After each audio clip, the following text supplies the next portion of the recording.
This is Audible.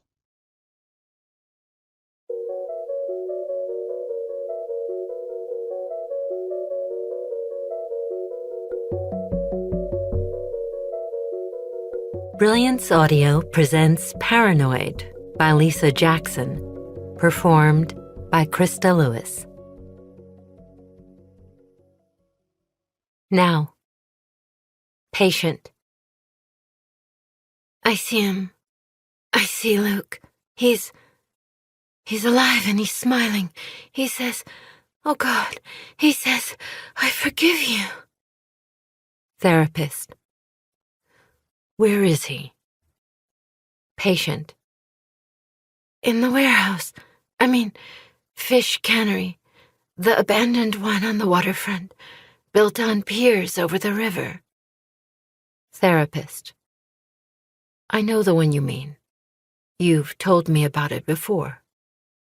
Patient. But it's been condemned for a long time. Therapist. I know. Is anyone else there? Patient. Yes. Oh, yes. We're all there. The ones who were there on the night Luke died. Therapist. The night you were playing the game. Patient, frowning, voice a whisper. Yes.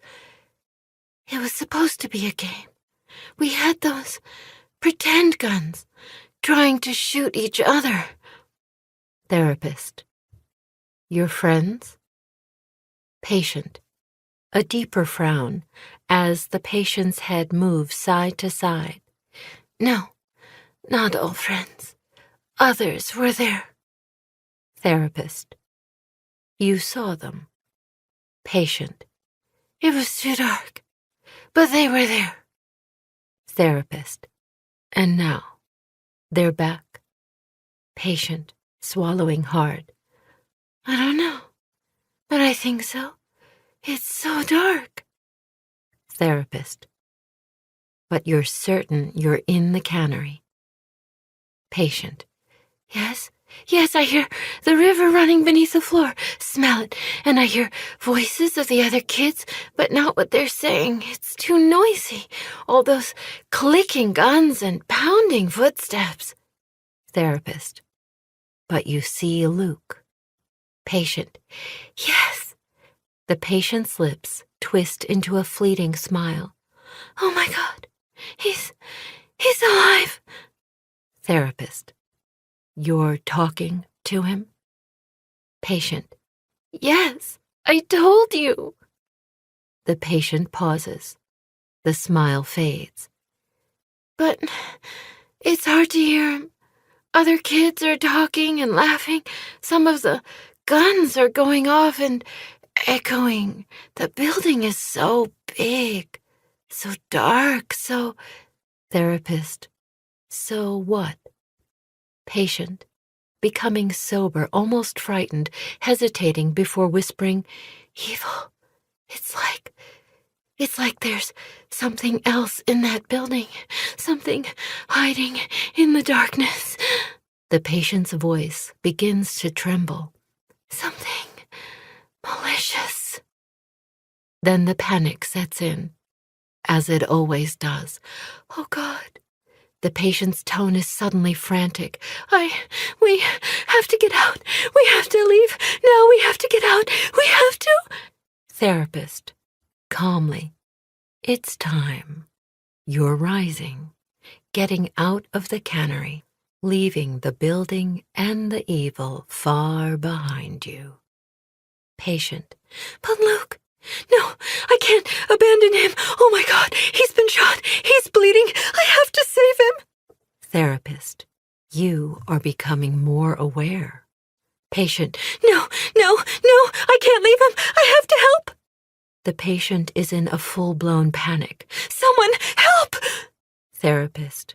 You must surface now. Leave this place for the time being. You are leaving the building. You must save yourself. The therapist is insistent, in control. On my count.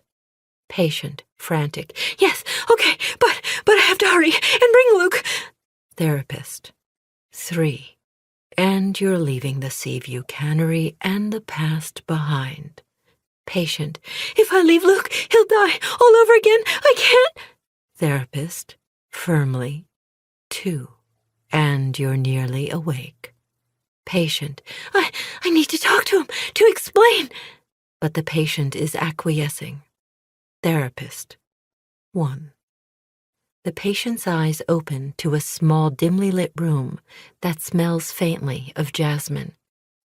As the patient lies in the recliner staring at the ceiling, the patient's breathing returns to normal. Calm restored, the patient meets the therapist's eyes. Smiling benignly, the therapist says softly, "And you're back." Prologue. 20 years ago, midnight, Edgewater, Oregon. Are you out of your frickin' mind?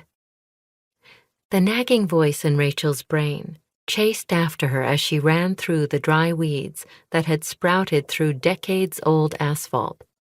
The night was dark, just a sliver of the moon visible, its pale light a dim glow that came and went in the undulating clouds overhead. Soon the clouds would settle and sprawl over the river, fog oozing and crawling through the forgotten piers and pilings to encase this abandoned building and move inland to cover the town. Through the thin mist, only one dim security light offered any sort of illumination, and she tripped twice before reaching the mesh fence surrounding the abandoned fish cannery. You can't do this, Rachel. Really, think about it. Your dad's a cop, a damn detective. Stop. She didn't. Instead, she slipped through a hole in the fence, her backpack catching on a jagged piece of wiring and ripping as she pressed forward, following her friend.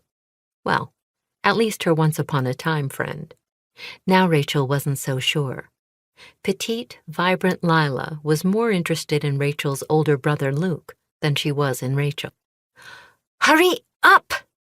Lila called over her shoulder from 20 yards ahead.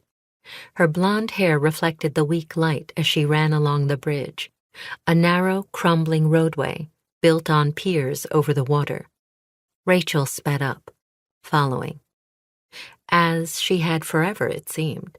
Lila always came up with the plans, and Rachel went along. "I don't know why you do it," Luke had said about 6 months ago while driving home from school, Rachel riding shotgun. "It's like you're some kind of lapdog, you know? A puppy, following her around." He'd slid a glance her way, his blue eyes knowing. "I am not," she'd argued, glancing out the window at the gray Oregon day, rain drizzling down the glass. But she'd felt the little sting of it, the truth to it.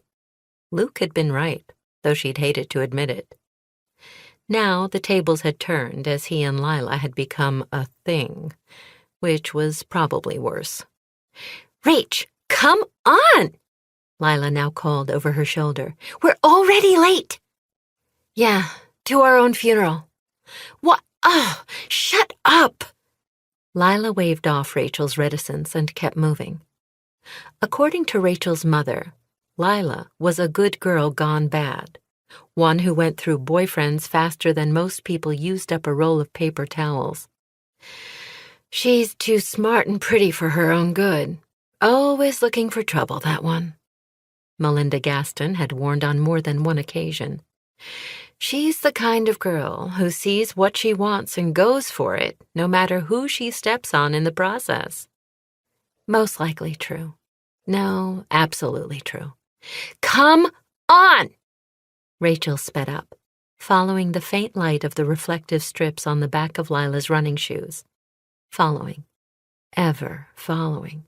A problem. She'd work on that, but not tonight. The brackish smell of the river was thick as Rachel caught up with her friend at the largest of the buildings, a hulking, barn-like structure built on now rotting pilings. It rose dark and daunting, a huge, decrepit edifice that had been condemned years before. Great! Lila's tone was one of disgust. Everyone else is already here. How do you know? Rachel spoke in hushed tones, afraid that someone might hear her. She glanced around the empty pockmarked lot surrounding the long vacant buildings, but saw no one. Still, the back of her neck prickled in apprehension. I just do, okay? A pause. Listen, hear that? Sounds emanated through the ancient wooden walls, muted voices, running footsteps, even a staccato pop, pop, pop. Not like real gunfire, just loud clicks. Air guns. Safe. Still. It made her nervous. Rachel's stomach was in knots. Another burst from an automatic.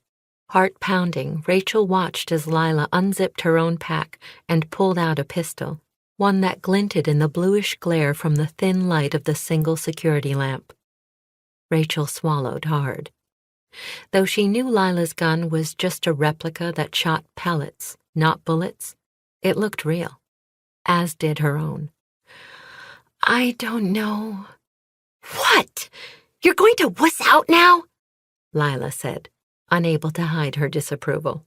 After all your talk about wanting to do something outside the box, something that would shock your mom and dad? No, but... Sure. Lila wasn't buying it. Fine, do what you want. You always do anyway, but I need to talk to Luke. Here? Wherever. Bang, bang, bang, bang, bang. What the hell is that? Rachel demanded at the loud, quick-fire reports. A real gun? No, I don't think so. Then what? Shit. It could be Moretti. Nate said he and Max were going to bring firecrackers to, make the game more real. Like it's not scary enough. What? I know, crazy, right? Lila seemed undeterred. Nate's such a dweeb. Never knows when to dial it back. He even has one of those things that make the gun sound louder and spark, This was sounding worse by the minute. She knew Nate. The son of a doctor, he was Luke's best friend even though they had been in different classes in high school. I think we should forget this. I can't. I have to see Luke. Before Rachel could come up with any further arguments, Lila slipped through the narrow gap where the huge barn door hung open. Stomach churning, Rachel followed after. Inside, the cavernous building was even eerier. Maybe it was her own mind playing tricks on her, but Rachel thought she smelled the remains of ancient fish guts and scales that had been stripped from the catch and dropped through open chutes in the floor to splash into the water below, where waiting harbor seals, sea lions, seagulls, and other scavengers snatched the bloody carcasses. All in your mind. Remember that. This place has been abandoned for years. That thought didn't calm her jangling nerves.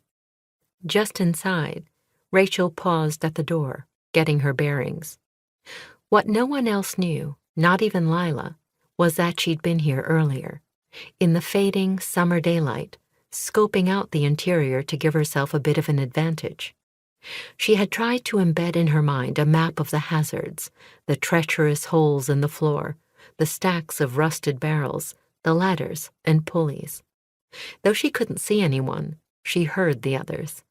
Whispered conversation, footsteps scurrying along the ancient floor, the thud of feet climbing a metal ladder or shuffling across a catwalk overhead.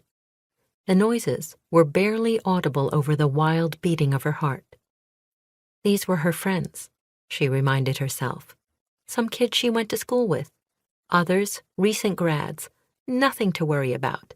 Click, click, click, click, click. A pellet gun went off behind her, firing rapidly, missiles flying past her. She flinched, whipped around. Her hair flew over her eyes as she raised her pistol to aim at... Nothing. Son of a bitch.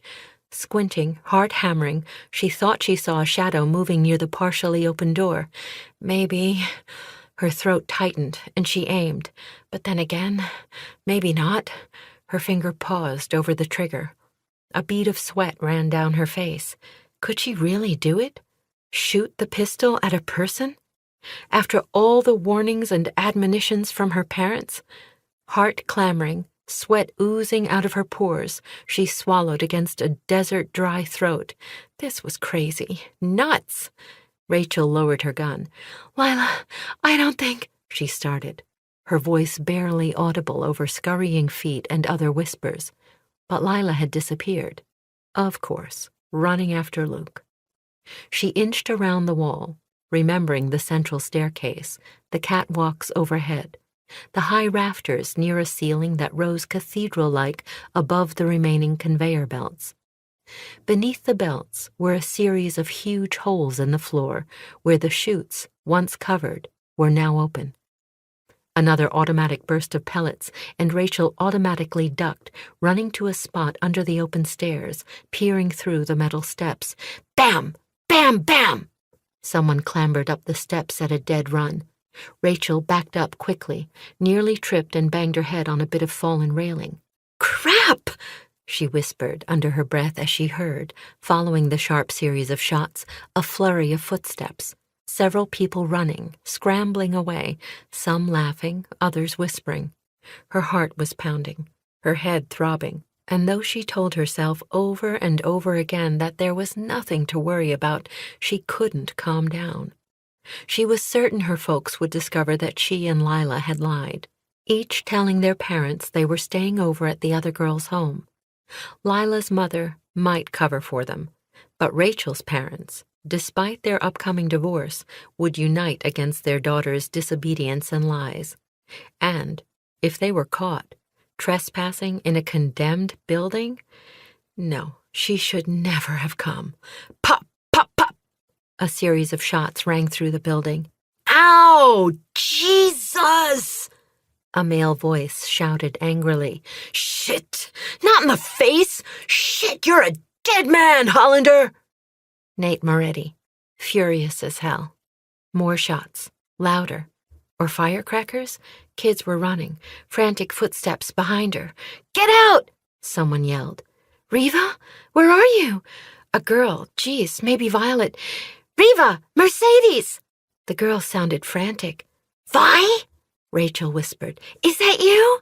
She was holding up her gun, and it shook in her hand. Someone flew up the stairs, boots ringing, more shots, with a flurry of flashes. Everything about this was wrong. Rachel!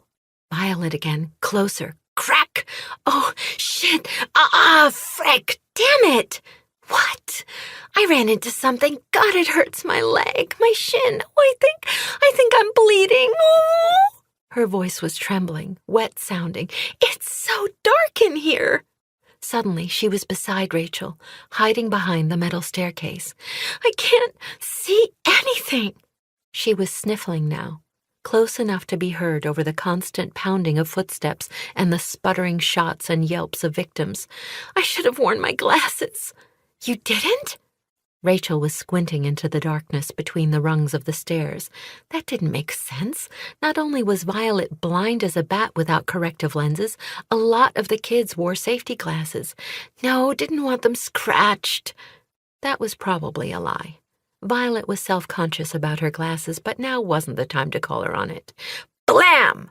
Definitely not an air gun. Let's get out of here, Rachel said, and didn't wait for a response. She wasn't going to wait for Lila or risk getting hurt. Rounding the staircase, she started for the main door. If she had to, she'd walk back to her house, alone, in the dark. Another spray of pellets, sparks flying, firecrackers sounding like real shots. I'm coming, Violet said. Oh, man, my leg! Ow! Shit! Ow! Stop it! This was crazy. With her free hand, Rachel grabbed Violet's arm. Hurry, she said. But all of a sudden, they were under attack. Guns going off, rounds fired, sparks flaming, strings of lit firecrackers booming and leaving smoke behind. Move it! she yelled to Violet as another burst of pellets screamed past, one pellet grazing her shoulder, another hitting her cheek and stinging. Damn it! Another barrage. She didn't think twice, just shot back, moving toward the door. Blam! Blam! Blam! The firecrackers and gunshots echoed through the building. Ah! A male voice cried out. What the hell? Oh, Jesus! I've been hit! Luke? She froze. Something in his tone. Violet screamed, a shrill, horrified sound. Rachel turned to see her brother in the gloom, his face ashen, his eyes wide, blood staining the front of his shirt. His knees gave out. He fell to the floor, and Violet's screams tore through the building. Rachel dropped the gun.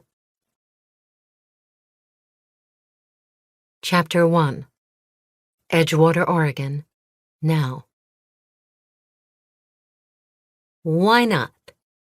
Violet Sperry poured herself another glass of wine and sank back into the thick pillows on the bed. She posed the question to her small dog Honey, a silky Cavalier King Charles Spaniel who was watching her from her doggy bed as Violet finished off the bottle. As if the dog could understand. But it was better than talking to yourself. At least she thought so. Or was it just as crazy to talk to the dog? She'd left one window open a crack, and a soft spring breeze was lifting the curtains as it swept into the room and brought with it the scent of honeysuckle, which blended with the heady aroma of the Merlot. She swirled the glass and smiled at the glorious purple liquid before taking a satisfying sip of the oh-so-smooth wine. This would be her last glass, no matter what. She would not head downstairs and open another bottle. No, no, no. She set the empty one behind the lamp on her bedside table. She'd get rid of it, the evidence, tomorrow before Leonard returned. Leonard, her husband of over 15 years. Once a slim athlete with a quick smile and thick brown hair, Leonard had been a man with a future when she'd met him. A man who was going to take on the world. He'd swept her off her feet, and really he'd been the reason she'd moved past the trauma of the night of Luke Hollander's death. She'd been there 20 years ago. She'd seen him die. God, it was awful. She should never have gone to that damned cannery. She'd snuck out that night just to score points with Luke Hollander. Had she really intended to tell him that she was in love with him? He would have laughed her right out of that horrid old building. She hadn't been the only one with a major crush on Rachel Gaston's brother, or half-brother, or whatever he'd been. Water under the bridge, or maybe under the pier where that awfully dilapidated building had been built. Thankfully, it was all a long, long time ago, and in the interim, she'd met Leonard, the man with all of his dreams. None of which had panned out. Yeah, they'd moved to Seattle, where he'd been intent on becoming an artist and had even bought into an art gallery. But that endeavor, with its lofty ideals, pardon the pun, had been temporary. Of course. As had her stab at being a singer for a garage band that had never made it out of back alley pubs. It hadn't worked out. For either of them. After a couple of years, Leonard had readily, no, almost eagerly, tossed away his dreams and moved back here to their hometown of Edgewater, where he'd taken a job with his father at the furniture store. There had been talk of him being a partner in the business, and eventually taking over Sperry's fine furnishings, but so far that hadn't panned out. His father was still in the store every day, looking over Leonard's shoulder as he tried his best to sell end tables, lamps, and side chairs to the stingy losers who still lived here. Another swallow of wine to dispel any hint of dissatisfaction as she settled into the pillows of her bed, the best you could buy with a breathable but firm mattress and a contraption to make the head or foot rise with the mere push of a button. One of the perks of being married to Leonard Sperry, furniture salesman extraordinaire. Shit. She glanced at her phone, where the message from Lila was on display. Squinting, she read again, "Don't forget, meeting for the reunion, my house tomorrow at 7:30. Go Eagles! Exclamation point." As if. No way was Violet attending the stupid 20-year reunion, let alone joining the planning committee. And to talk about the high school team? 20 years after graduation? Ugh. She took a long swallow from her glass, then deleted the message. She'd never liked Lila back then, when she was a classmate, and she liked her even less now as some kind of Edgewater social climber and community leader. As if being married to an old man of an attorney and running around doing good deeds for this tiny nothing community were important. Besides, the man she married was old as dirt and the father of a fellow classmate. How sick is that? She said into her glass. And now Lila wanted her to be a part of the reunion meeting, which was only part of her irritation. That stupid Mercedes Jennings. No, her name had changed. She was married to Tom Pope now. Well, anyway, that stupid Mercedes Pope was a damned reporter and wanted to interview her about Luke Hollander's death. After 20 years. Some kind of retro piece for the local paper. No way. Make that no friggin' way.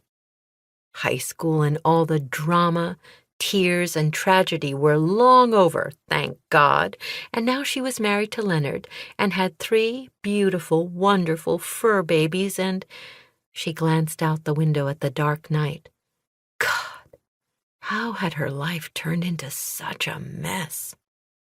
Honey had padded across the room and was whining at the bedside. "Oh, you," Violet said, her mood lifting at the sight of her happy dog. "Can't sleep? Well, get on up here." She patted the duvet, and Honey didn't hesitate, just hopped up quickly as if expecting Violet to change her mind. Not likely. Leonard was the one who drew the line at pets in the bed. "There you go." She petted the dog's coppery coat. As Honey settled against her on the thick pillows, her small body curled against Violet, she clicked through the channels to catch a late show. Much as she hated to admit it, she didn't sleep well when Leonard was out of town. It was stupid, really, that she felt safer with him snoring beside her. Yeah, he was 30 pounds overweight, and his once lush hair had thinned to the point that he clipped what remained close to his skull. He disapproved of her affinity for wine, like really disapproved, but Len put up with her quirks. When she told him she wasn't interested in having children, he'd gone along with it. Hence the dogs, her babies, 3 purebred Cavalier King Charles Spaniels, Honey on the bed with her, and the other 2 curled up in matching beds near the armoire in the corner. She tried to set her glass on the bedside table, and it slipped, sloshing wine onto the bed and into the partially open drawer in her nightstand. "No!" She freaked for a second, then decided she'd deal with the mess in the morning. It was only a couple of spots on the duvet. She'd flip it over. She'd clean up the splash in the drawer when she got up tomorrow before her husband returned. Leonard would never suspect. She was a bit buzzy. Well, make that more than a bit, but what did it matter since Leonard was out of town until tomorrow? And her bones seemed to be melting in such a lovely fashion. Closing her eyes, she was barely aware that the late show host's monologue was over, and he was interviewing his first guest, an actress with a new movie out, and... Honey shifted, a low growl coming from her throat. "Shh!" Violet rasped thickly. She was drifting off. A sharp bark. Violet opened an eye and glanced to the beds where her other 2 dogs had been sleeping. Without her glasses, she had to squint. The male, black and tan coat gleaming, was staring at the door. "Che, enough!" Jeez, what was wrong with him? But he wasn't alone. From her bed, the 3rd dog, Trix, a usually shy tricolor, was snarling, her gaze fixed on the entrance to the bedroom. For a second, Violet felt a frisson of worry slide through her insides. What if Leonard had come back early? Crap! How could she hide her glass and the bottle and the... Wait a sec. If Leonard was returning, the dogs wouldn't be growling. No, more likely they would be yipping excitedly, ready to leap up and greet him. And she hadn't heard the rumble of the garage door as it rolled open. She glanced at the clock. The glowing letters were a little blurry, but she could still make out the time. 12:47. No, her husband wouldn't show up this late without calling. She fumbled on the bed table for her phone and glanced at the messages. Nothing from Leonard. Clunk! Her heart froze. Had she heard something? A noise from the hallway? But all of the dogs were in here with her. She swallowed and muted the television. On the screen, the host and his guest were laughing uproariously, though the TV was silent. Violet strained to listen over the beating of her heart. She heard nothing. Not a sound. But she felt as if something were wrong. Very, very wrong. Don't let your nerves get the better of you. Not a sound. Beside her, Honey was stiff, her big eyes focused on the door. Jesus, the damn dogs were freaking her out. Che growled. Trix snarled again. This was no good. No damned good. But probably nothing. Had to be nothing. Licking her lips, she tamped down her fear. The house was locked tight, she was sure of it. She'd checked the doors and windows herself, hadn't she? No one could get in, well, unless they slipped through the doggy door in the kitchen or, oh crap, the outside door to the garage. It was usually bolted shut, but Leonard sometimes forgot to secure it when he took out the garbage, and, of course, the inside door between the house and garage was always kept unlocked. Her pulse inched up a notch, but she fought the anxiety whispering through her. No reason to panic. Yet. Licking her lips again, she slowly opened the drawer to her nightstand, found her glasses and slipped them on, despite the fact that they were blurry from the wine. Then, she silently retrieved her pistol. For a second, she flashed back to the first time she'd held a gun, that night, 2 decades earlier. But then she'd held a pellet pistol in her palm.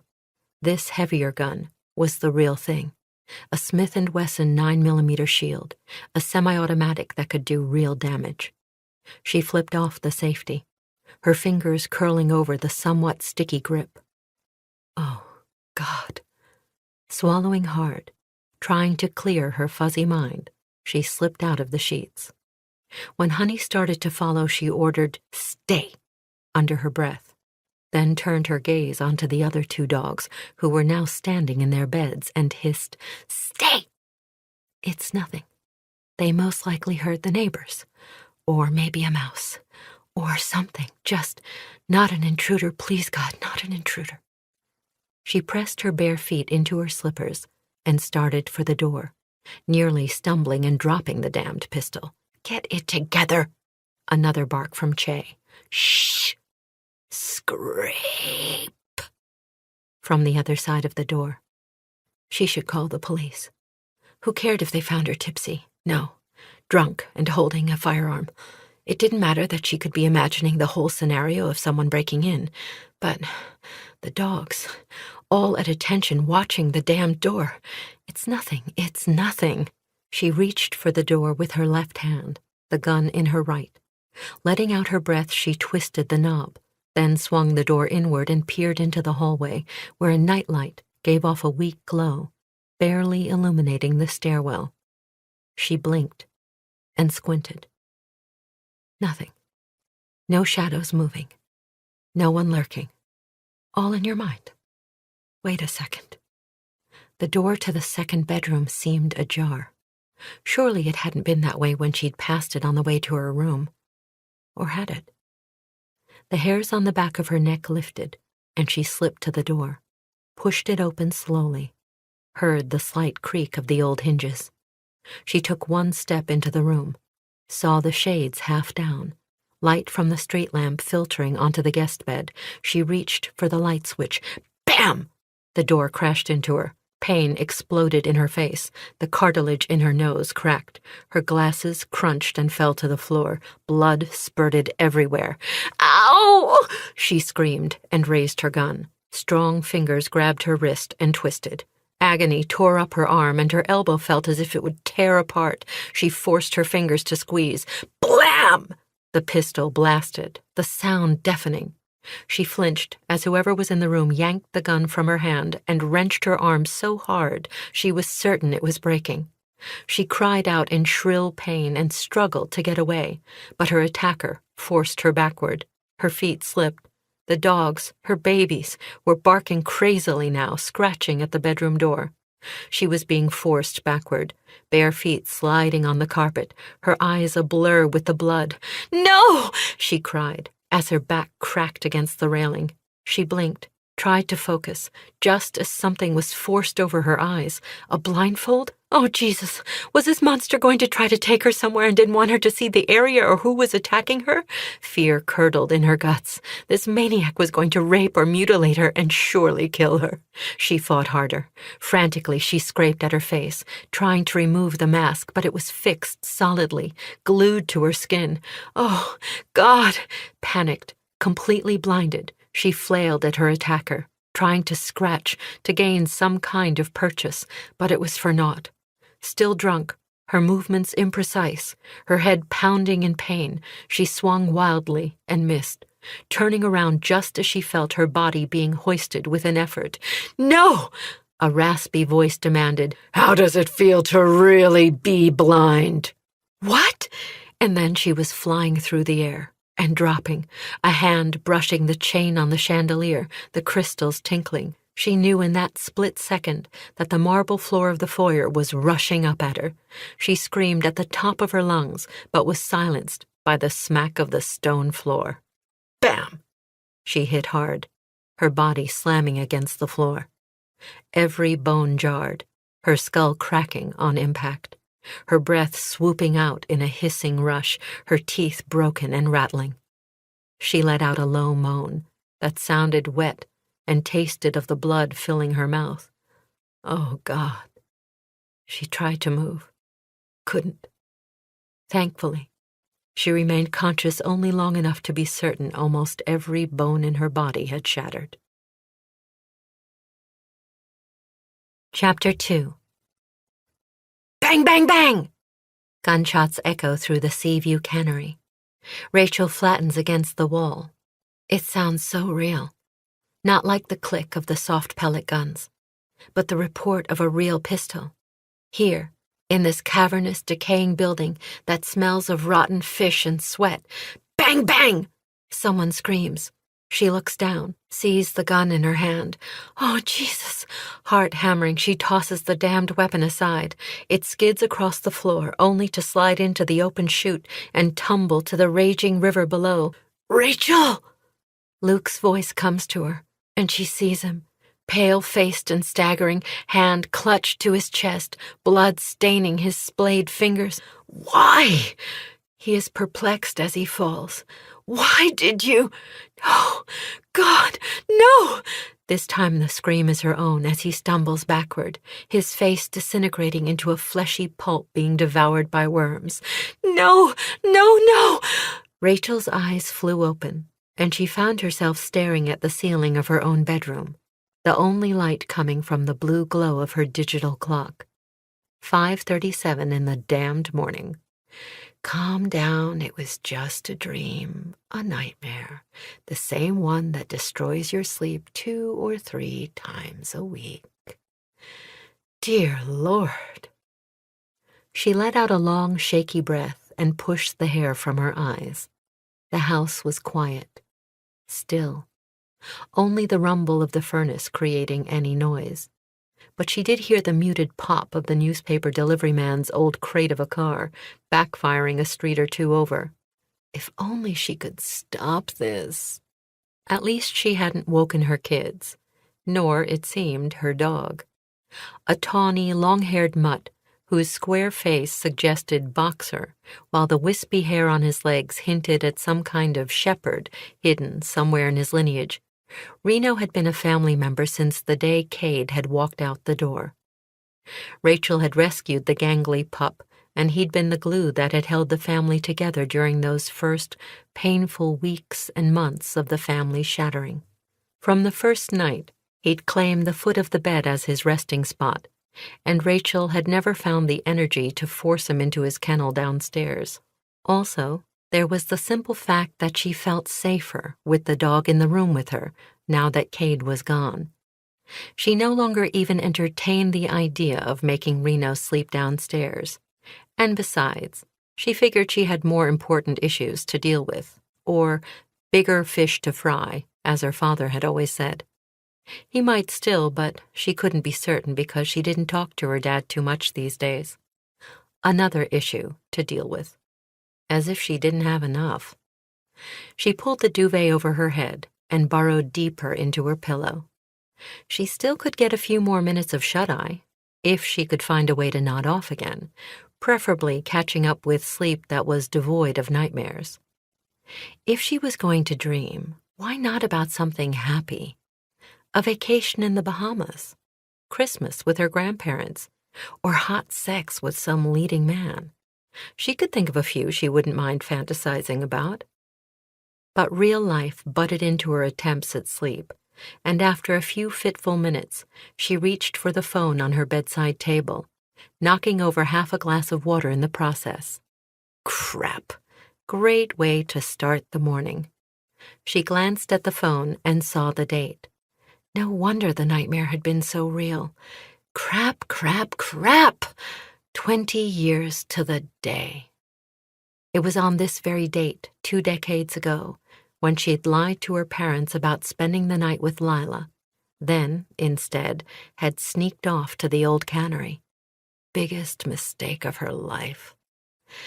"Deal with it," she said, and stared up at the ceiling in the dark as she had so often. Too often.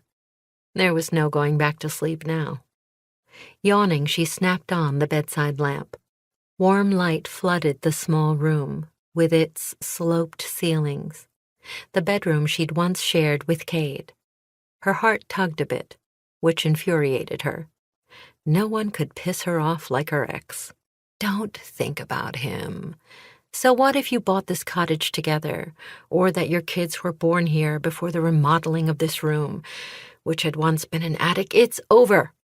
And it has been for a long time. Idiot, she said aloud, then forced her thoughts back to the coming day and its significance. If this, what would you call it, anniversary? God, that sounded bad. But if this day wasn't bad enough as it was, Lila had scheduled the final meeting of the high school reunion committee for this very night. How sick was that?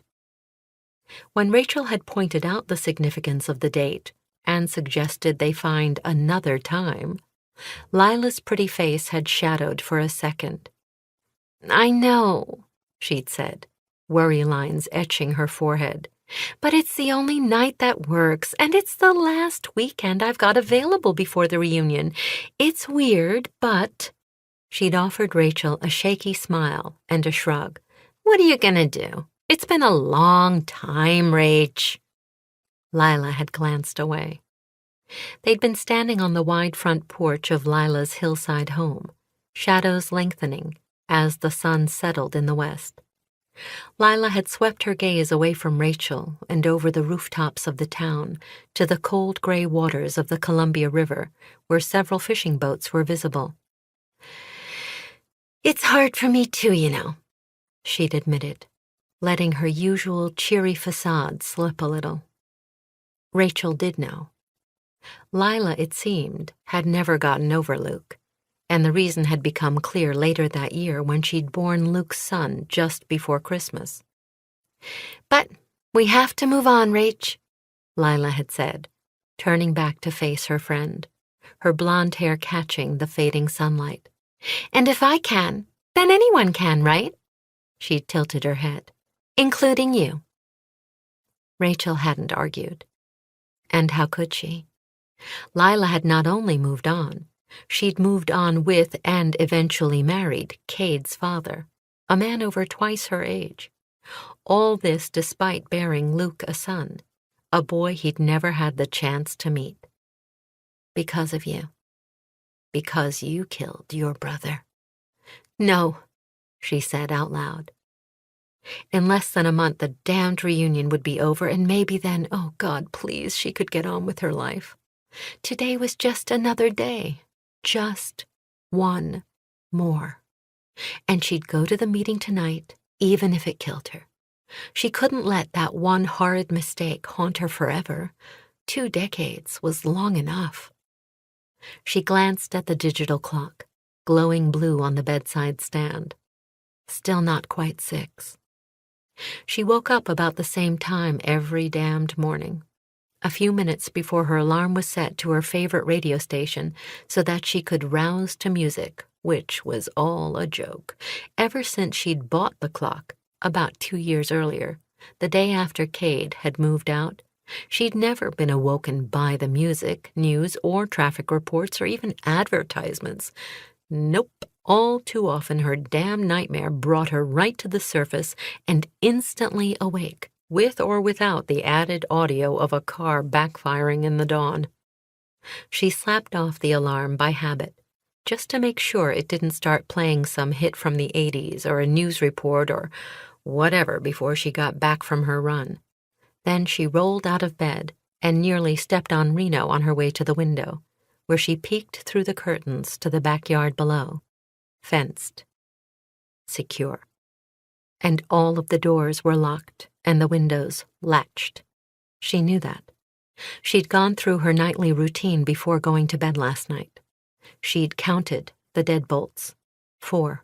Front door, back door, slider, and stairwell. And the windows as well. 16 in all, counting the ones in the basement, which she did. Each had been fastened securely. In the pre-dawn stillness, the yard was dark. She scanned the perimeter, squinting through the glass, assuring herself no one was lurking outside in the bushes and trees rimming the patchy grass. She saw no one peeking through the branches of the oversized fir, no person flattened against the side of the carport. Get a grip. But this was part of her morning routine. All clear, she told herself with a sense of relief. Then to the dog, who was already on his feet and stretching. Ready to rock and roll? She padded into the bathroom, where she splashed water on her face. Glancing at the mirror, she saw her hair was its usual mess, wild reddish-brown curls, restrained by a band and pulled to the top of her head, but mussed to the point that several strands had escaped during her restless night. She tightened the band and frowned at her reflection. A sudden memory slipped unbidden into her consciousness. In her mind's eye, she traveled back a few years, and she remembered standing just so, in only her bra and panties, in front of the wide mirror over the double sinks. A warm mist filled the bathroom, and Cade, fresh from the shower, had come up behind her. Still naked, he'd slipped his arms around her waist, his fingers sliding beneath the elastic of her thong, dipping low as he nuzzled her neck from behind. Are you serious? She had asked on a laugh. What do you think? A black eyebrow had arched. She'd seen it in the fogging mirror. Taller than she by nearly a head, his skin a darker hue than hers, his muscles defined, his features sharp beneath a beard shadow. He'd looked at her, thin lips twitching in amusement, his hazel eyes dark with passion. Oh, dear God. Now remembering, she tingled at the thought of it. Sex. She missed it. That bothered her. Worse yet, she missed him, which really pissed her off, and she was loath to admit it. Couldn't allow herself to be that pathetic as to want him back. She picked up her toothbrush, squeezed paste over the bristles, and brushed her teeth with a fervor that would have scraped the enamel right off her incisors if she hadn't caught herself. What was she doing thinking about Cade? Loser, Rachel said, her mouth frothing with toothpaste. Cheater. She rinsed her teeth by dipping her head under the faucet, swirling the cold water, then spitting into the sink. Standing, she looked in the mirror again and saw only her own image. Cade's chiseled features and the memory had thankfully faded. Good, stay away. Her eyebrows pulled together, and she realized she was talking to her ex. Again. Stupid. Now she was speaking to herself. Geez, was that any better? No wonder she still saw a shrink and had since Cade had walked out. Or, you pushed him out. Anxiety reared its ugly head, and she opened the mirrored cabinet, found her vial of Xanax on the top shelf, and twisted off the cap. She tossed a tablet into her open palm, leaving a few in the bottle, then stopped herself and counted the remaining pills. A total of 5. Hadn't there been more? Hadn't the prescription been nearly full when she'd stopped taking them? She bit her lip. Couldn't remember. Yes, according to the label, there had been 30 prescribed, and she'd taken them daily for a while, then stopped. But she could have sworn there had been at least half of the month's prescription in the vial, more like 15. Or had she been mistaken? The last few weeks had been stressful, and she'd taken one once in a while, so she must have gone through more than she'd thought. Right? No one would come up to her bathroom and steal the pills, leaving some. A thief would have taken the whole damned bottle. Unless Harper or Dylan. No. Her kids would never steal meds from her, nor would their friends. She thought of her children and their friends, all teenagers. No. But she didn't really know, did she? There are 6 tablets remaining. Remember that. She replaced the pill and recapped the plastic container, then closed the medicine cabinet and again saw her reflection, caught the worry in her eyes.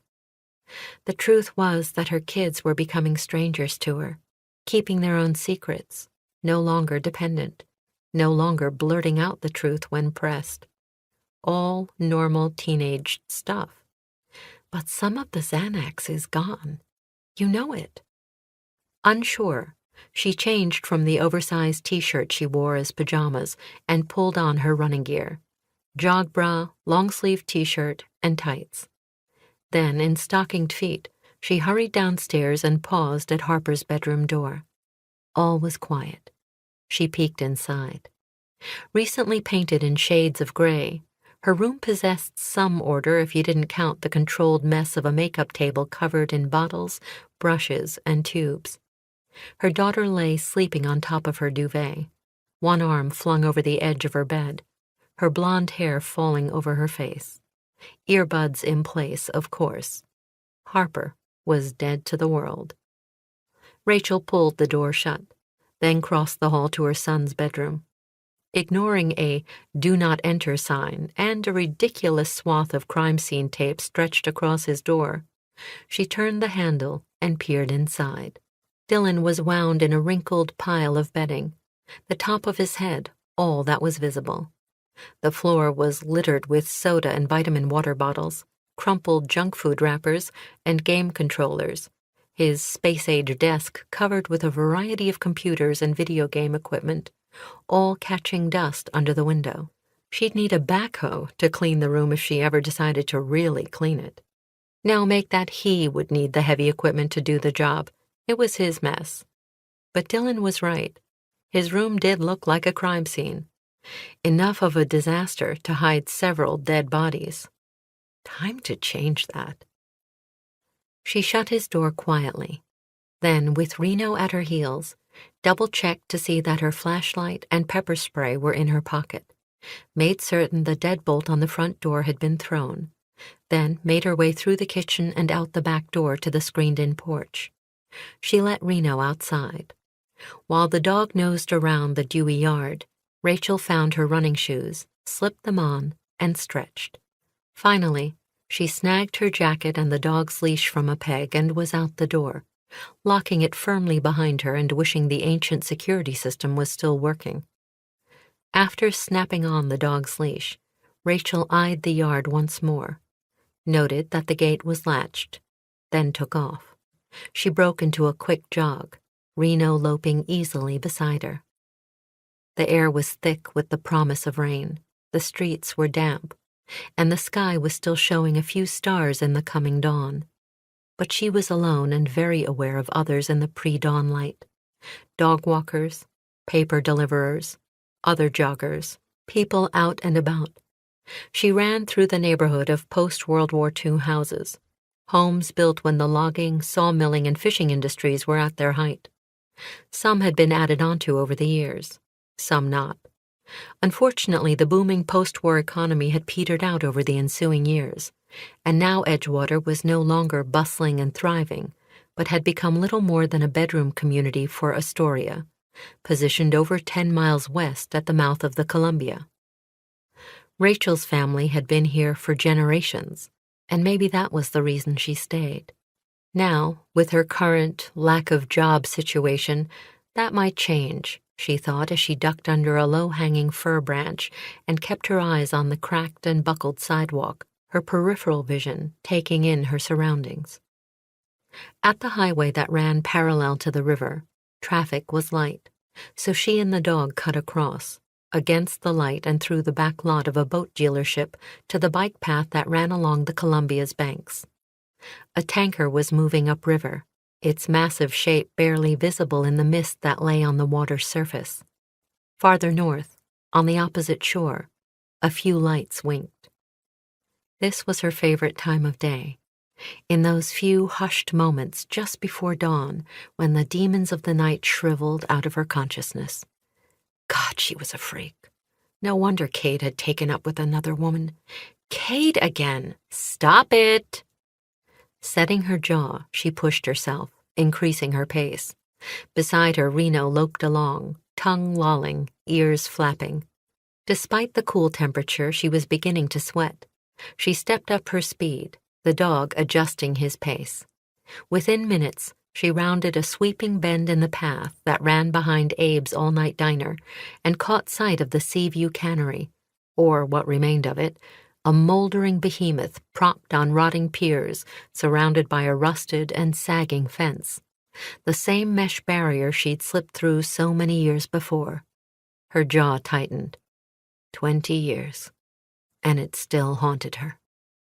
Still, she ran out here to stare at it every morning, as if one day she would either have answers to the questions that had besieged her for half of her life, or, more likely, she would finally give up and never run by the riverfront property again. She replayed the scene in her mind. "I just need to talk to Luke," Lila had insisted, as they'd walked from her house to the cannery that night. "It's really, really important, and I need you with me." "I could stay outside." "Sure, I guess, but I don't know how long I'll be. I have to find him first, and it's so dark. No flashlights allowed, and besides, you've already got your gun. Luke gave it to you." "Yeah, I know." Rachel had felt the pellet gun's weight in her backpack. "You don't have to play the game, just, I need you tonight. I don't want to go alone." Lila had been biting her lower lip, worrying it, as if afraid Rachel would deny her. "Fine, okay, I'll come," Rachel had said, as the scent of the river reached her nostrils. And it had been the biggest mistake of her life. Now, the aging waterfront complex seemed to grow larger and more sinister as she ran closer to the site that had been sold and resold, but due to zoning restrictions and legal difficulties, had never been developed. Now that was supposed to finally change, as evidenced by the bold "sold" banner taped over the faded "for sale" sign where Lila Ryder's picture and phone number had faded. Odd that she'd ended up with the listing, Rachel thought, that she had been integral in selling the very spot where her life, well, all their lives, had changed forever. But she'd done it. As Rachel understood it, in the last year, a consortium of investors had filed for permits to develop the Cannery Pier into office space, restaurants, and shops, with condominiums going up at the water's edge. Good. It was time for the old monster of a building to die. Maybe with its passing, the pain and guilt would finally fade away. Maybe that was all part of Lila's plan. "Bring on the wrecking ball," she said. as she slowed and jogged in place while staring at the building in which Luke had died. Her back teeth gnashed as she gazed at the looming dilapidated structure. Revulsion crawled up the back of her throat, as it always did when she thought back to that night. Still, she forced herself to run this path every damned day until she could see the weathered walls of the Seaview Cannery with its now illegible, rusted sign dangling near the sagging barn door. This was her penance, personally imposed, for taking the life of her brother. Sadness and guilt tightened her throat. "Come on," she whispered to the dog as she stared at the dilapidated building one last second. Reno knew the drill and was already turning off the asphalt path to head along a dirt trail when she spied the man dressed in black, standing on the path behind her, not moving, as if he, too, had stopped to view the cannery. She told herself it was nothing. Lots of people used the path, but she took off, putting her jog into high gear again. They raced through an empty lot where weeds collected dew and the dirt path was slick from the recent rain. The sun was just cresting the mountains to the east, soft light spangling the water, the landscape coming into clearer focus, the street lights starting to fade away as she reached the edge of town again, then cut through 2 back alleys to the main street. The man in black didn't follow. Of course. She turned a final corner and slowed to a walk, smiling as she saw the familiar neon sign. Tucked between an insurance office and a pizza parlor in an old hotel that had been converted into storefronts was her favorite coffee shop. The lighted sign, a large glowing coffee cup with a wisp of white steam curling over the rim, sat high over the awning, and a sign that read, "The Daily Grind," a beacon to the locals looking for an early morning cup of joe. "Be right back," she said to the dog as she always did when she snapped Reno's leash to the leg of a bench. She caught the lifted eyebrows and shared glances from a few men who were seated outside and already sipping from their cups. Tough. It wasn't as if she wasn't used to stares cast her way or whispered asides. Once, several years earlier, she'd just slid under the awning of the barber shop where she was shepherding Dylan to get his hair trimmed, when she'd gotten an earful from 2 women who had been coming out of a store in the same strip mall. "She's the one. Remember I told you about her?" Rachel had glanced over her shoulder and found the taller of the women actually pointing at her. "Hey," Rachel had said, but the woman was undeterred. In her mid-50s, her expression hard, she had walked to the driver's side of an ancient and dented station wagon. "She killed her brother down at that crappy old cannery, the one just west of town." "Her?" The younger woman, round and squinting behind red glasses, had looked straight at Rachel. "Yep, literally got away with murder, if you ask me. Claimed it was an accident. Other kids who were there, playing some kind of sick game, they backed her up. And her old man, he was a cop at the time, a detective.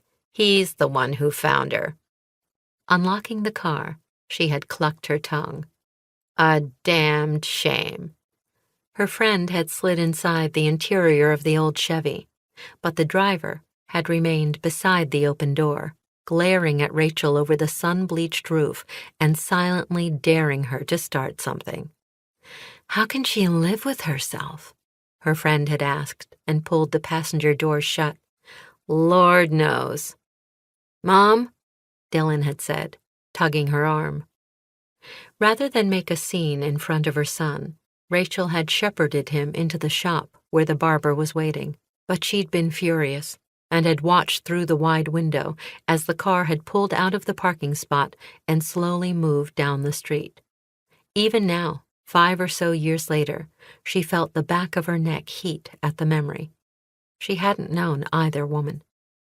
Had seen the older one only one other time, driving that same old gold wagon through town. But everyone in this small town knew about Rachel, about that night, and no one seemed to forget.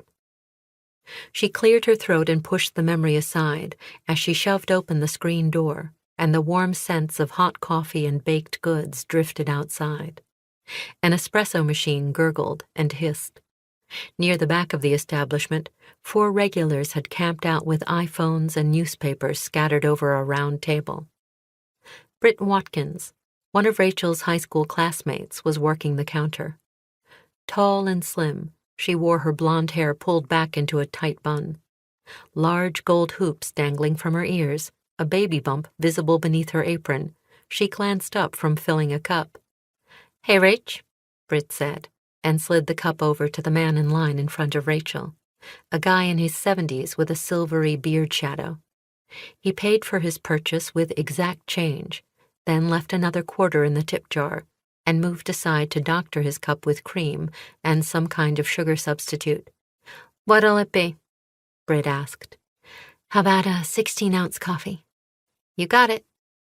Britt's smile didn't quite touch her eyes, but then it never had. Not since that night. Maybe not before. Britt was one of the kids who'd been in the factory that night, and like most of the people who'd been at the scene of the tragedy, she was a little reserved around the woman who'd been charged with killing her half-brother. Rachel nodded. "And a maple bar and chocolate donut with sprinkles."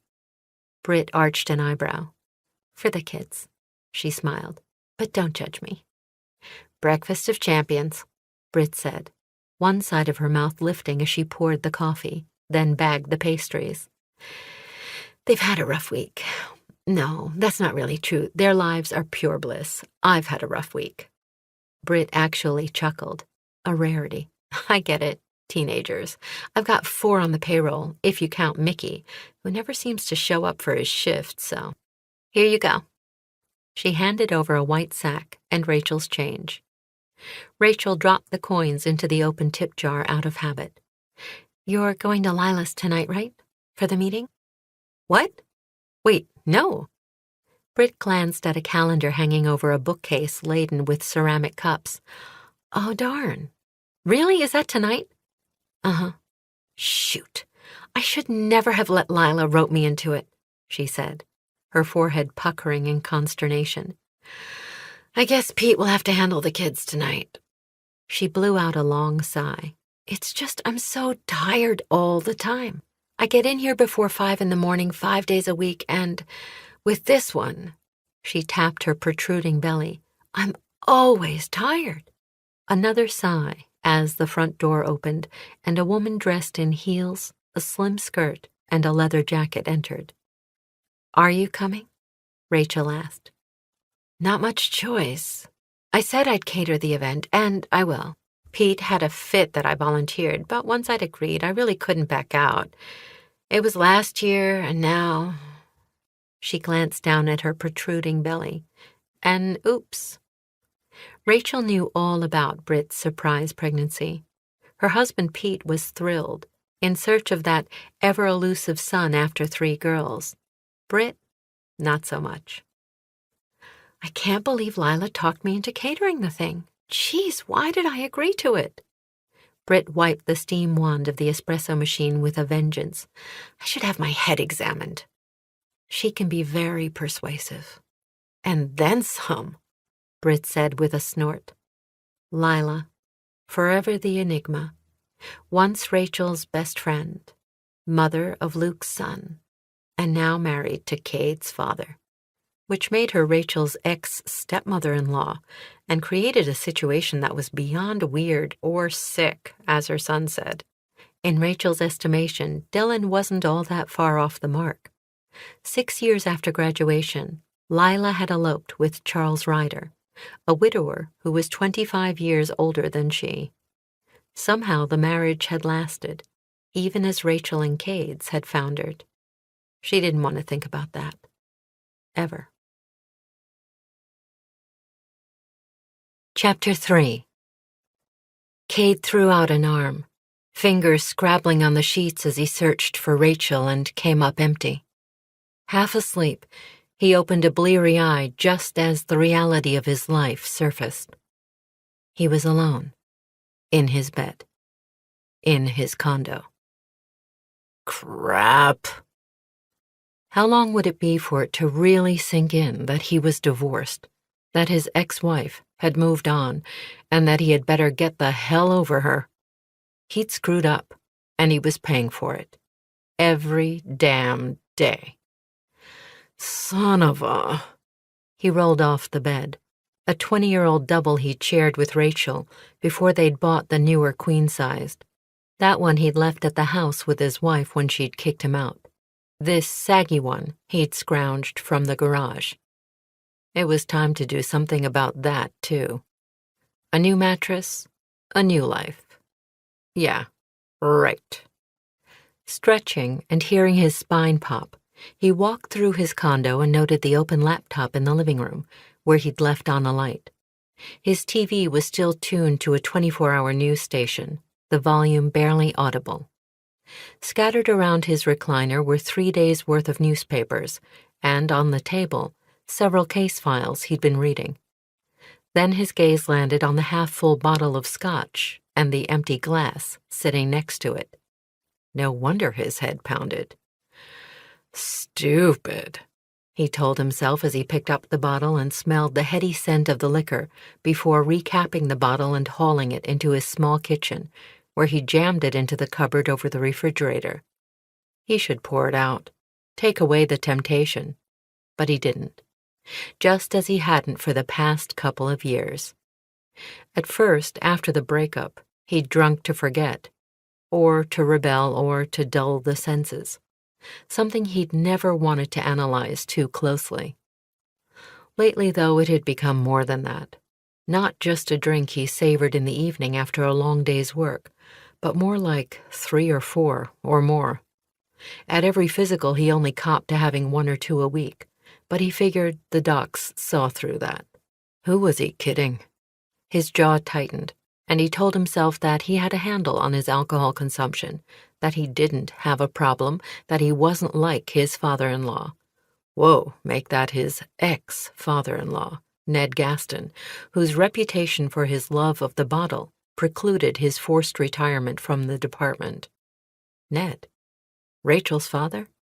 That guy had a problem, along with a temper that was legendary. So don't go down that path, Ryder. Be smart. He downed 2 ibuprofen with a glass of water, then spent the next half hour doing push-ups and pull-ups on a bar he'd screwed into the closet doorway before moving to the rowing machine. He pushed himself hard and was covered in sweat by the time he'd stepped off. Then a quick shower and shave. He dressed by rote, and his hangover, if that's what it was, had dissipated by the time he'd gathered his case files and laptop and headed out the door to the beat-up pickup he'd bought from his older brother just after the divorce. A 10-year-old Chevy Silverado crew cab wasn't exactly what he'd thought he'd needed, but being as the truck was paid for, maybe he'd been wrong. It wasn't the first time. He grabbed a cup of coffee and a scone at the drive-through kiosk, then drove to the station, a small brick building in the older part of town, the city jail attached. Inside, he sat at his desk, the same space Rachel's father, Ned, had occupied back in the day.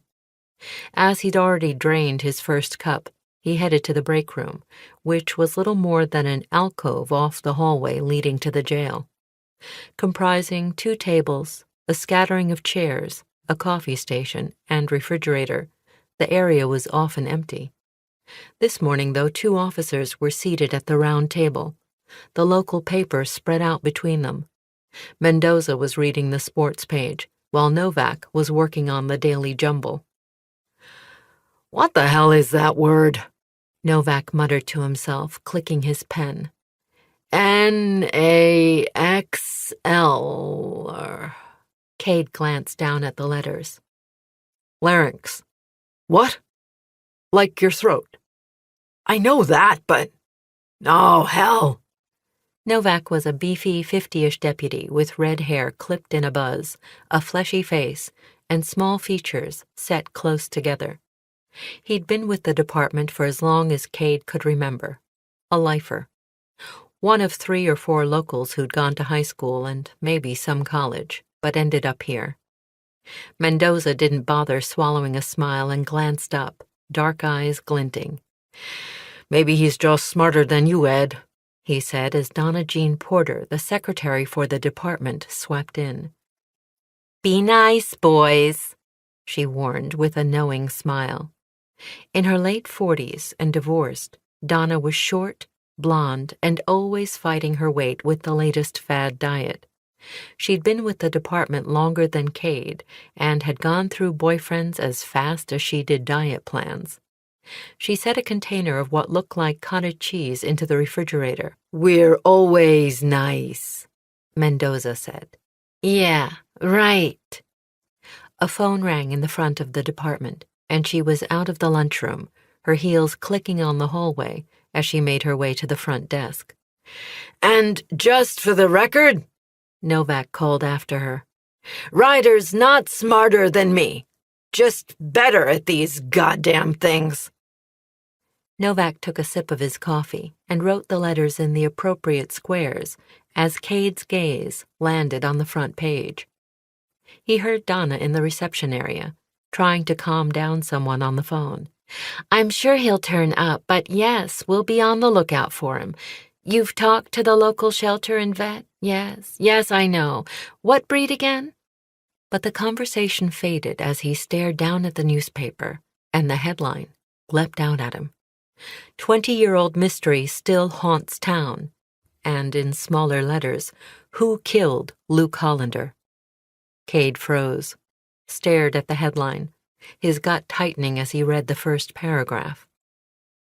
20 years ago on this date, Luke Hollander died from a gunshot wound at the abandoned Seaview Cannery, located a mile west of Edgewater.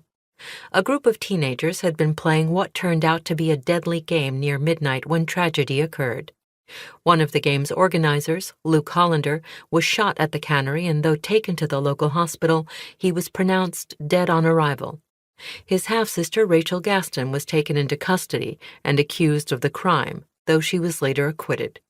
The victim's stepfather, Detective Ned Gaston, was the first officer on the scene.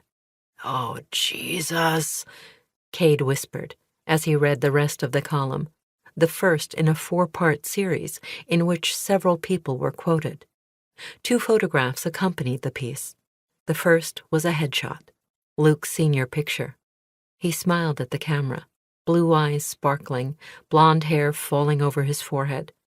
Not even 20, and already he'd had the chiseled, strong features of a man.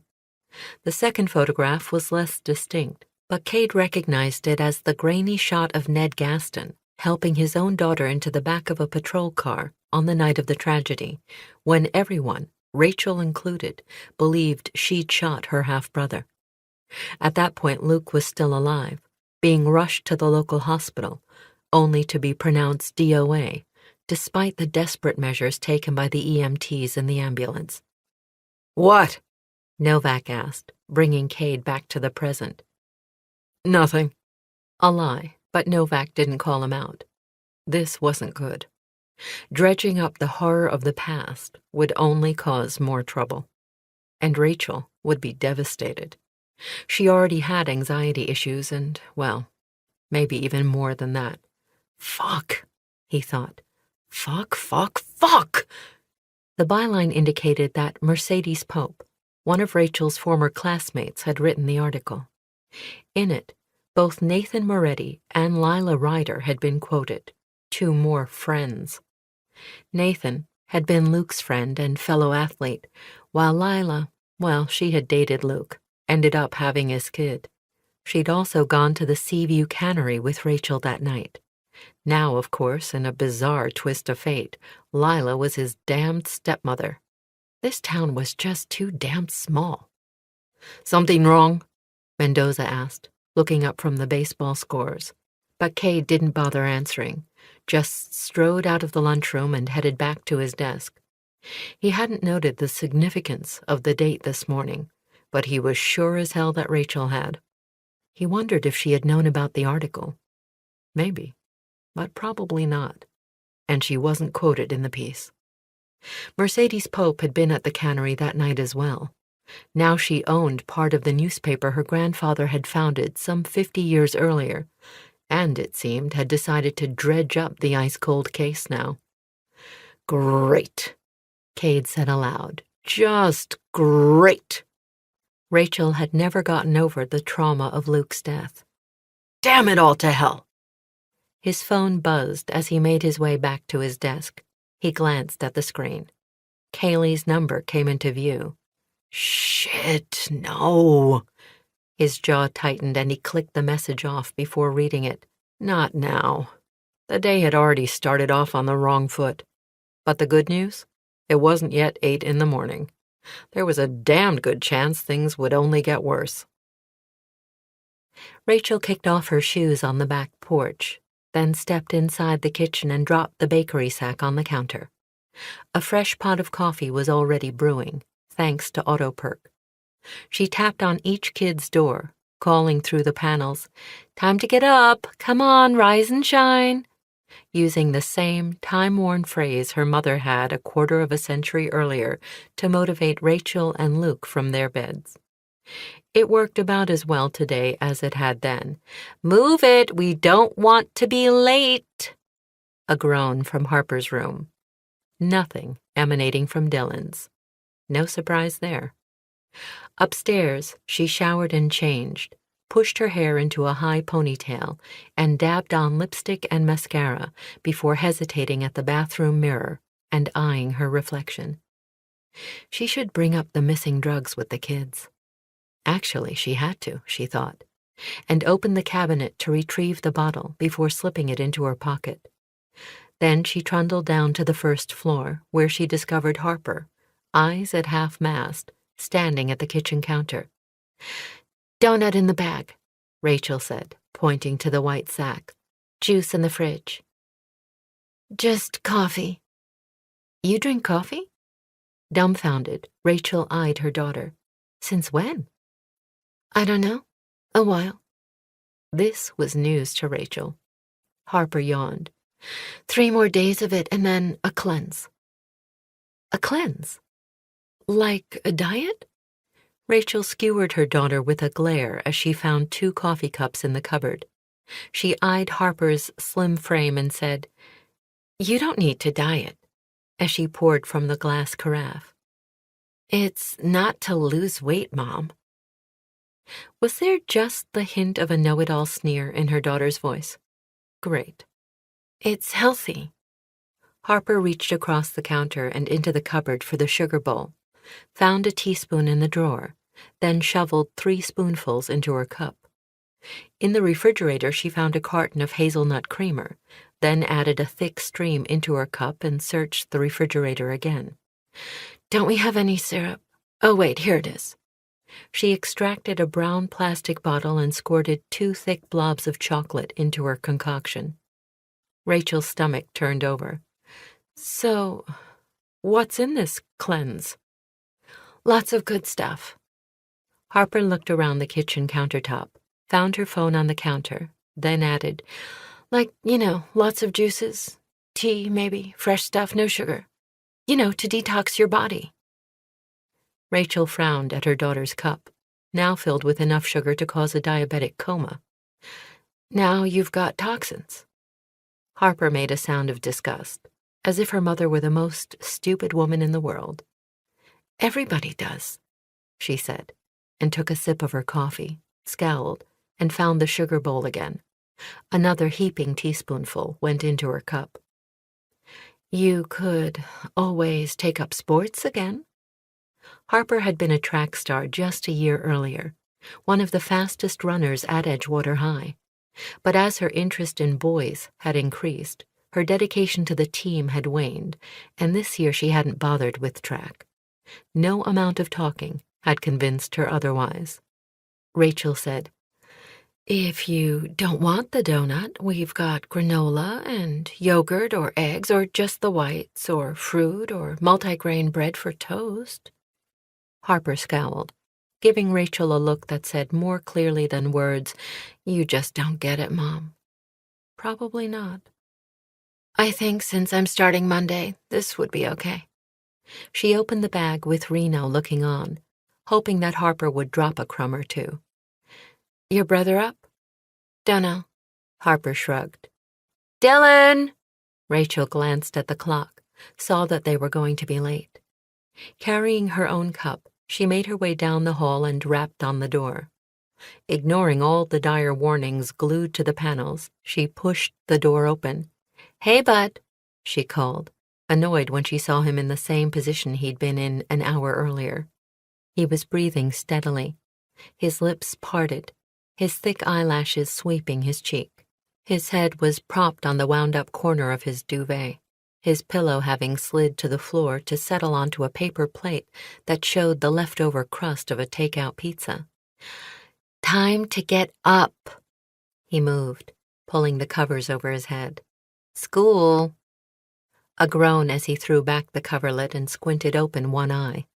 For a second he looked so much like his father, Rachel blinked. He wasn't Cade's doppelganger by any means, but the Ryder genes were evident in her son. Cade and his brothers had been blessed with strong jaws, heads of thick, dark hair, sharp features, and intense hazel eyes that seemed to vary in color with the light. Dylan was no exception. If only he'd been blessed with some of his father's work ethic. "I think I'll pass," Dylan said. "On school?" "Nope." Leaning a shoulder against the door jamb, she took a swallow from her cup. "Get up, bud." "It's almost the end of the year." "All the more reason to finish with a bang." "Ugh." Again he yanked a blanket over his head. "It's Friday. You know what that means. I've been to the bakery." He grumbled. "Don't care." "If you say so." Rachel left then, returning to the kitchen and hearing the thud of bare feet hitting the floor behind her. Then uneven footsteps as Dylan stumbled out of his room to the bathroom. She could always count on his empty stomach and full bladder to force him from his lair, filled with video game consoles, computer monitors, and bobbleheads of sports figures. His bed was secondary to his equipment. Now, thankfully, he was up. Step one. In the kitchen, Harper sat at the table, her coffee forgotten, the donut half-eaten, as she texted rapidly, her fingers flying over the screen of her phone. Rachel heard the groan of old pipes and the rush of water as Dylan turned on the shower. Less than 5 minutes later, his hair wet, Dylan showed up in a hoodie and ripped jeans. He made a beeline for the white bag and ate the maple bar in 3 bites. "You gonna finish that?" he asked Harper, eyeing her half-eaten donut as he opened the refrigerator door to find the carton of orange juice. "You can have it." "Good." Before she could change her mind, he swept the uneaten half-donut from the table and into his mouth in one swift motion. Afterward, he washed down the donut with juice he drank straight from the carton. "Oh, gross. Jesus, Dylan, you're a frickin' Neanderthal. Don't you know about backwash?" "Don't care." "Obviously." She gave a mock shudder and cast her mother a disgusted glare. "Can't you do something about him? He's like this mega embarrassment." Rachel said, "Hey, Dylan, you know better." He made a disgusted huff. "I just don't know what's the big deal." He returned the carton with a minuscule amount of OJ to the refrigerator. "You don't know," Harper repeated. She slipped her phone into her pocket. "You're beyond disgusting. More like disturbing." No insults," Rachel cut in, then pulled out the pill bottle that had been burning a hole in her pocket. Without saying a word, she placed it on the counter. The kids exchanged glances.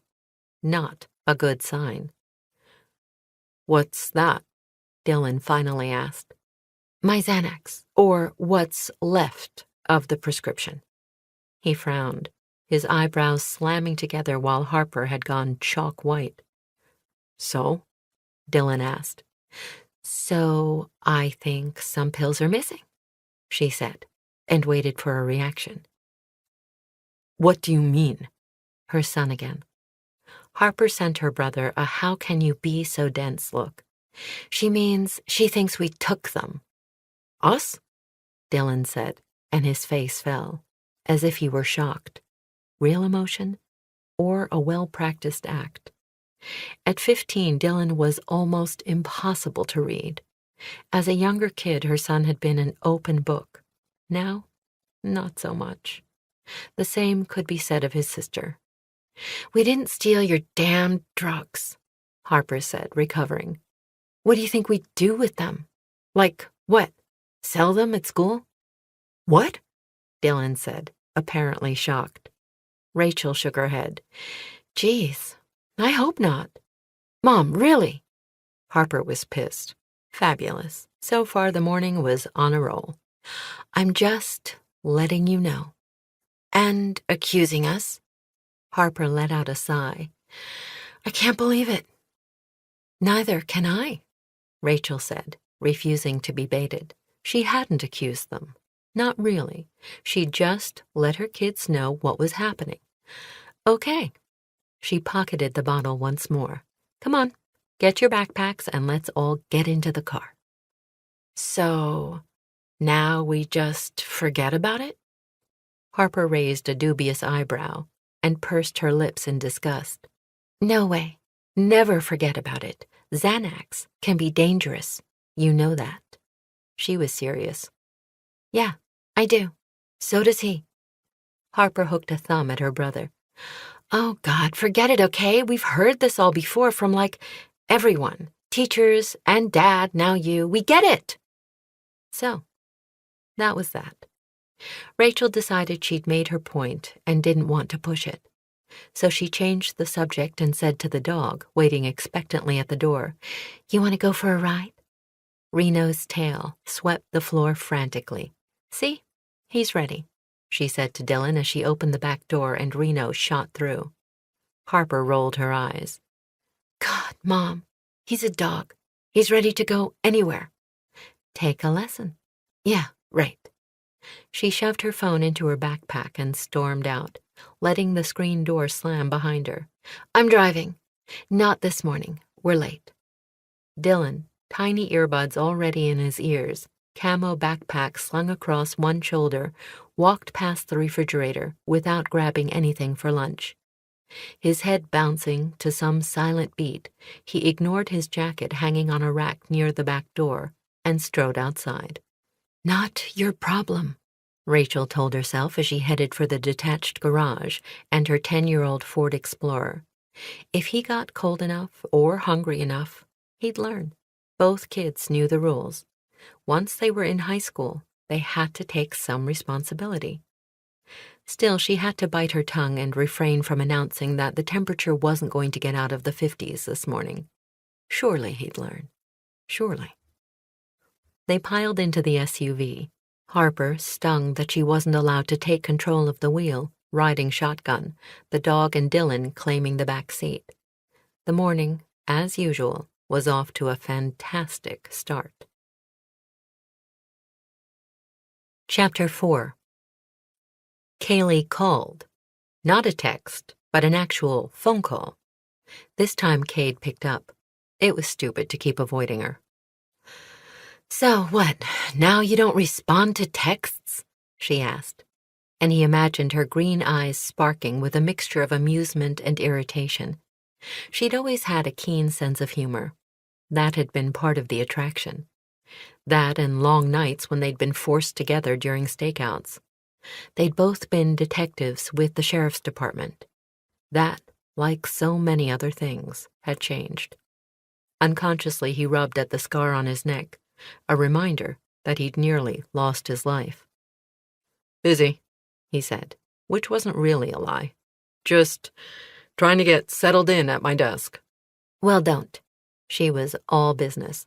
"We've got something going down here, and I think you'll want to check it out." "What? And down where?" "Homicide. At least it looks like that. In Hillside Acres on Bonaventure Boulevard, at the end of the cul-de-sac." Hillside Acres was a development that had never been annexed to the city. Kaylee told him the address and added, "I know it's not your jurisdiction, but I thought you'd want in."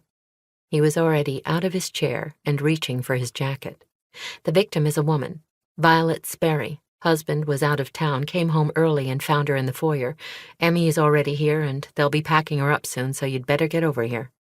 Jesus, I know her. Knew, Kaylee corrected. Yeah, right, knew. She went to school with Rachel. And everyone else in town, I gather. Yeah, I'm on my way. He clicked off and headed down the short hallway and through the tiny break area to the back door. It was starting to rain, the wind kicking up, and as he drove out of town he caught a glimpse of the river, white caps roiling as if it were November instead of May. Someone had killed Violet Sperry? Why? He didn't know much about her, other than she'd been in Rachel's loose group of high school friends and had testified during the trial. She and Rach weren't close as far as he knew, even though Violet, like so many others, had settled in Edgewater. He drove past the high school on his way out of town, thought about his kids for a second and his own misspent youth for another couple of beats before passing the old cannery where Luke Hollander, another victim of homicide, had died. Cade, a couple of years older and in college at the time, hadn't been involved in the tragedy that night, but both his younger brother, Court, and, of course, Rachel, had been there. Rachel had even been charged with her slain brother's murder. Even she believed it. At least they'd reduced the charge to negligent manslaughter, but even that crime had been washed from her record, the judge citing her age, disorientation, and conflicting testimony of everyone who had been there. Had she done it? Made a mistake and killed the half-brother she'd looked up to? Cade wasn't certain, but as the sprawling, ramshackle building disappeared in his rear view, he wondered if some of the rumors had been true, the most damning being that Rachel's father, a detective who'd been the first responder, had hidden evidence or at the very least had been negligent at the scene in an effort to save his daughter. A mystery, to be sure, and one never completely solved.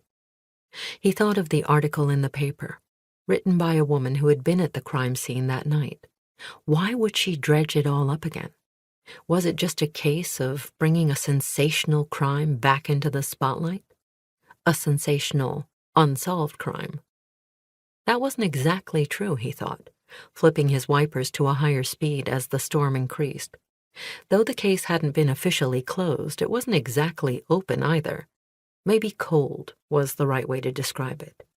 Ice cold. On the way to school, Rachel brought up the reunion meeting. Surprisingly, her son actually heard her. "Wait, we have to go?" he asked from the back seat.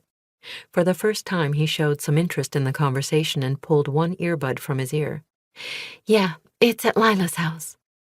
Even after all these years, she could not refer to Lila as her kid's grandmother. It just felt wrong. Step-grandmama, Harper said, needling her mother. Then, will Lucas be there? Harper was gazing out the passenger side window, running her finger along the glass. I don't know. Probably. Lucas had yet to move out of the historic house on the hill owned by his stepfather, the home where Cade and his brothers had grown up, the place where their mother had died. Good. Lately, Harper had taken more of an interest in her older cousin. They'd been closer as younger kids, drifted apart during Harper's time in junior high, but now, with Lucas attending the local community college and Harper in high school, they had connected again, which Rachel saw as a good thing. Harper, starting at the end of her sophomore year, had started drifting. Her grades had slipped, but just a little, and her circle of friends had changed. Lately it seemed as if she'd been harboring secrets, and that was a worry. As for Dylan, who knew? He'd become a mystery to Rachel, as she'd become to her own parents at that age. I thought we were going to Dad's, Harper said, cutting into her thoughts as Dylan plugged in again, out of the conversation once more. Rachel explained. You are, but he'll be home late. Can't he pick us up? Look, this is just easier for me, so go with it. I'll drop you off after the meeting, okay? No response. Rachel added, So when you get home from school, pack whatever you want to take to his place. You won't be there? Maybe not. She didn't elaborate. Harper let out a sound of disgust. Great. That a problem?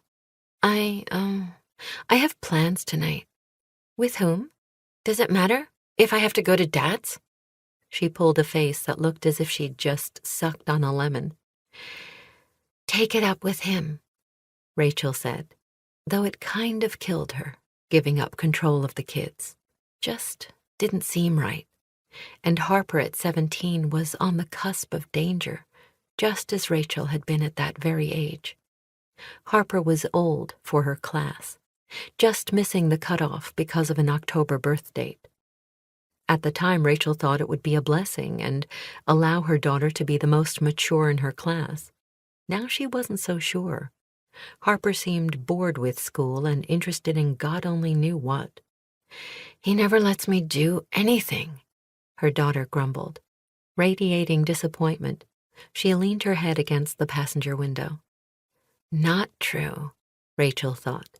At least not all the time. Despite the fact that Cade was a cop, he could be a lot less strict than she was. It all depended on the situation. He seemed to trust the kids' instincts more, allowed them to make mistakes on their own while she'd spend most of her adult life ensuring their safety, making certain they didn't get hurt. Probably, she admitted grudgingly to herself, to the point that she did clip their wings or make them less confident. One more thing to work on. Great. You know, Harper, it wouldn't kill you to lighten up. How would you know? That hit home. At least I try. Do you? Her daughter asked and rolled her eyes before turning her gaze past the window to the sidewalks of the small town, where pedestrians, shoppers, dog walkers, and skateboarders milled in front of storefronts. The rain had started again, and Rachel flipped on her wipers as she stopped at the one light between her home and the high school, the same brick-and-mortar two-storied building she'd attended 20 years earlier. A new gym and science wing had been added about 5 years ago, and there had been work to earthquake-proof it retroactively, but otherwise the building, constructed between the 2 world wars, hadn't changed much, just like the rest of the town that had been booming after the Second World War. Logging camps, sawmills, and the fish cannery had been working around the clock, she'd heard from her grandparents. And then, in the late 70s, things had begun slowing down, the bustling town no longer growing, but stagnant. As they approached the school, Dylan said, I think I'll pass on going to Lucas's with you. I'll just stay home, and then you can pick me up and take me to Dad's. Not an option. Dylan spent too much time alone as it was. It seemed he spent more time hooked into the internet, where he connected with other gamers, rather than with real flesh-and-blood friends. And then there were the missing anti-anxiety pills. If any more went missing. Oh, man, Dylan complained. I hate going over there. You'll survive. Rachel made the final turn onto the street where the high school stood. Besides, the meeting shouldn't last too long. Dylan was craning his neck to peer around the front seat where his sister was still moping as she stared through the rain-splattered windshield. This is good, he announced, meaning he wanted to be dropped off a block from the school rather than suffer the indignity of being driven into the drop-off area near the front doors. Right here. Fine. Rather than argue, Rachel slid her Ford into an empty spot near the gymnasium. Her kids piled out of the Explorer, Harper flipping up the hood of her jacket, Dylan bareheaded, earbuds still in place as he dashed across the wet lawn to a side door. When had her children grown up? How had the years passed so quickly since they were blonde toddlers whose squabbles had been about toys and pretzels? Toddlers who had looked at her with adoring, trusting eyes. Wasn't that just a few years ago, before they'd both become secretive?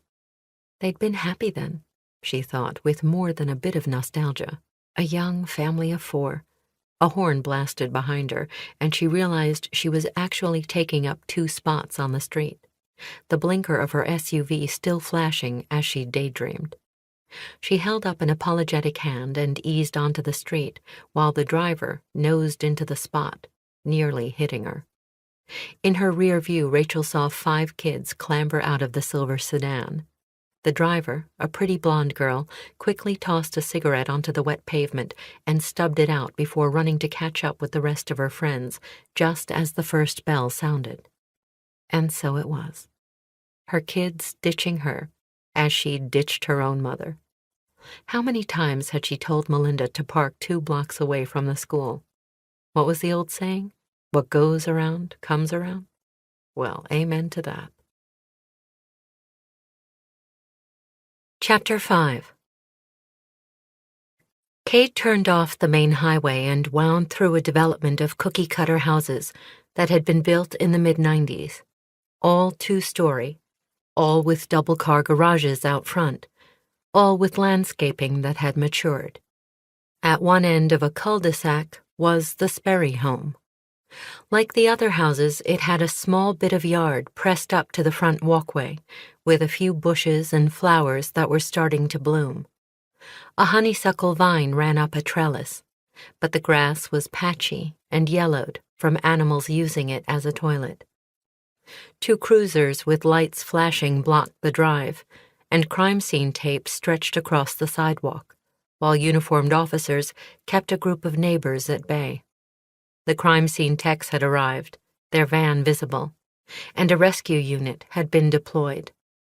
Cade parked down the street, jogged through the rain, and flashed his badge at one of the officers. On the porch, he signed into the scene and slipped on shoe coverings, then walked inside. The body of Violet Sperry was sprawled across the marble tiles of the foyer. Wearing pajamas, she was splayed at an awkward angle, one leg bending backward at the knee, a bone protruding near one elbow, blood congealing around her. His stomach turned over. He recognized her despite a broken and bloodied nose, bruised face, and eyes covered by a thick piece of blue tape. Dear God. He'd seen his share of dead bodies in his work and during a tour of duty in Afghanistan, but this... His back teeth clenched hard. Photographers were taking digital pictures and a videographer was filming, while other techs dusted for finger or footprints, and still others searched and vacuumed for trace evidence. Across the room, he spotted Kaylee in black pants and a short black rain jacket, her red hair tucked back beneath a baseball cap. She eased down the stairs around a tech dusting for fingerprints and headed toward him. Slim and fit, a dusting of freckles across her nose, her eyes wide and intelligent, she offered him a fleeting smile. "Homicide?" he asked. "You're sure?" "Oh, yeah." She was leaning down, staring at the body, nodding, emotionless. Unless she was into some kind of kinky stuff that included taping your eyes shut. You never know. But his attempt at dark humor didn't hit home. In fact, it backfired as she glanced at him, eyebrows inching upward, in silent question about his own proclivities. He ignored the tightening in his gut. "So what have you got?" "She was supposed to be alone last night," Kaylee said, straightening. "The husband was out of town and they don't have kids. From what we can tell, she was already in bed, watching TV. It was still on. Her phone, TV remote, and iPad were in the bedclothes, like she'd just tossed them aside. There was a wineglass and bottle on the nightstand." From another room, he heard the distinct bark of dogs. "Hers," Kaylee said, glancing to the hallway off the foyer. 3 prized little spaniels of some kind. She fluttered her fingers in an I don't know gesture.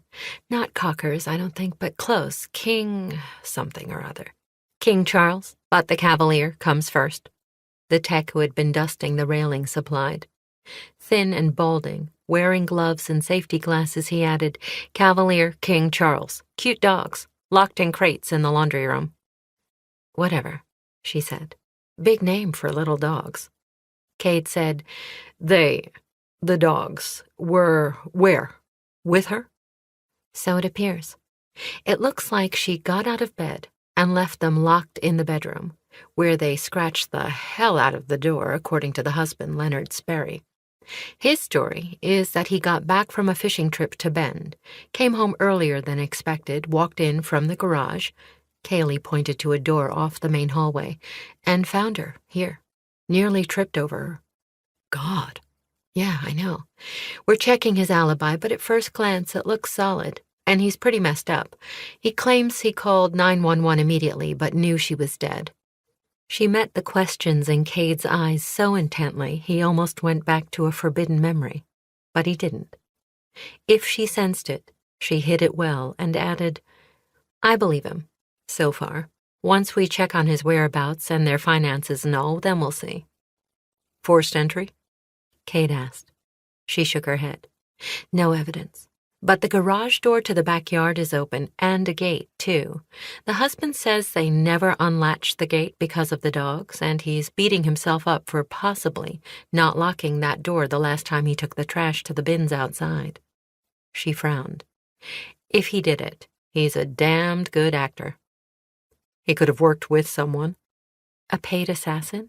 Yeah, killer for hire. Could be, I guess. We're already checking all his accounts and the will and life insurance policies. And his social life? He could have been involved with someone, having an affair. He noticed the back of her neck stiffen. Always possible, isn't it? If she was referring to anything other than the case, she hid it. We'll find out, but from his reaction, I think not. We've got officers checking for footprints, and we'll start interviewing the neighbors to find out if anyone saw something out of the ordinary. Cade glanced around to the living room, running off the staircase in one direction, and the family room tucked farther back. Where is he? The husband, with Drummond. She pointed toward the front door. Outside in a cruiser. Mind if I talk to him? Be my guest. Let's look around first. You got it. They walked through a home that was neat, everything in its place. Dog beds in the living room and family room, as well as in the master bedroom. In the sleeping area, a king-sized bed was must, one side obviously having been recently occupied. The cream-colored duvet thrown back, an impression on the pillows. An empty wine bottle and glass sat on a bedside table, while a large flat screen flickered silently on the opposite wall. As I said, TV was on, muted when we got here, just like it is now.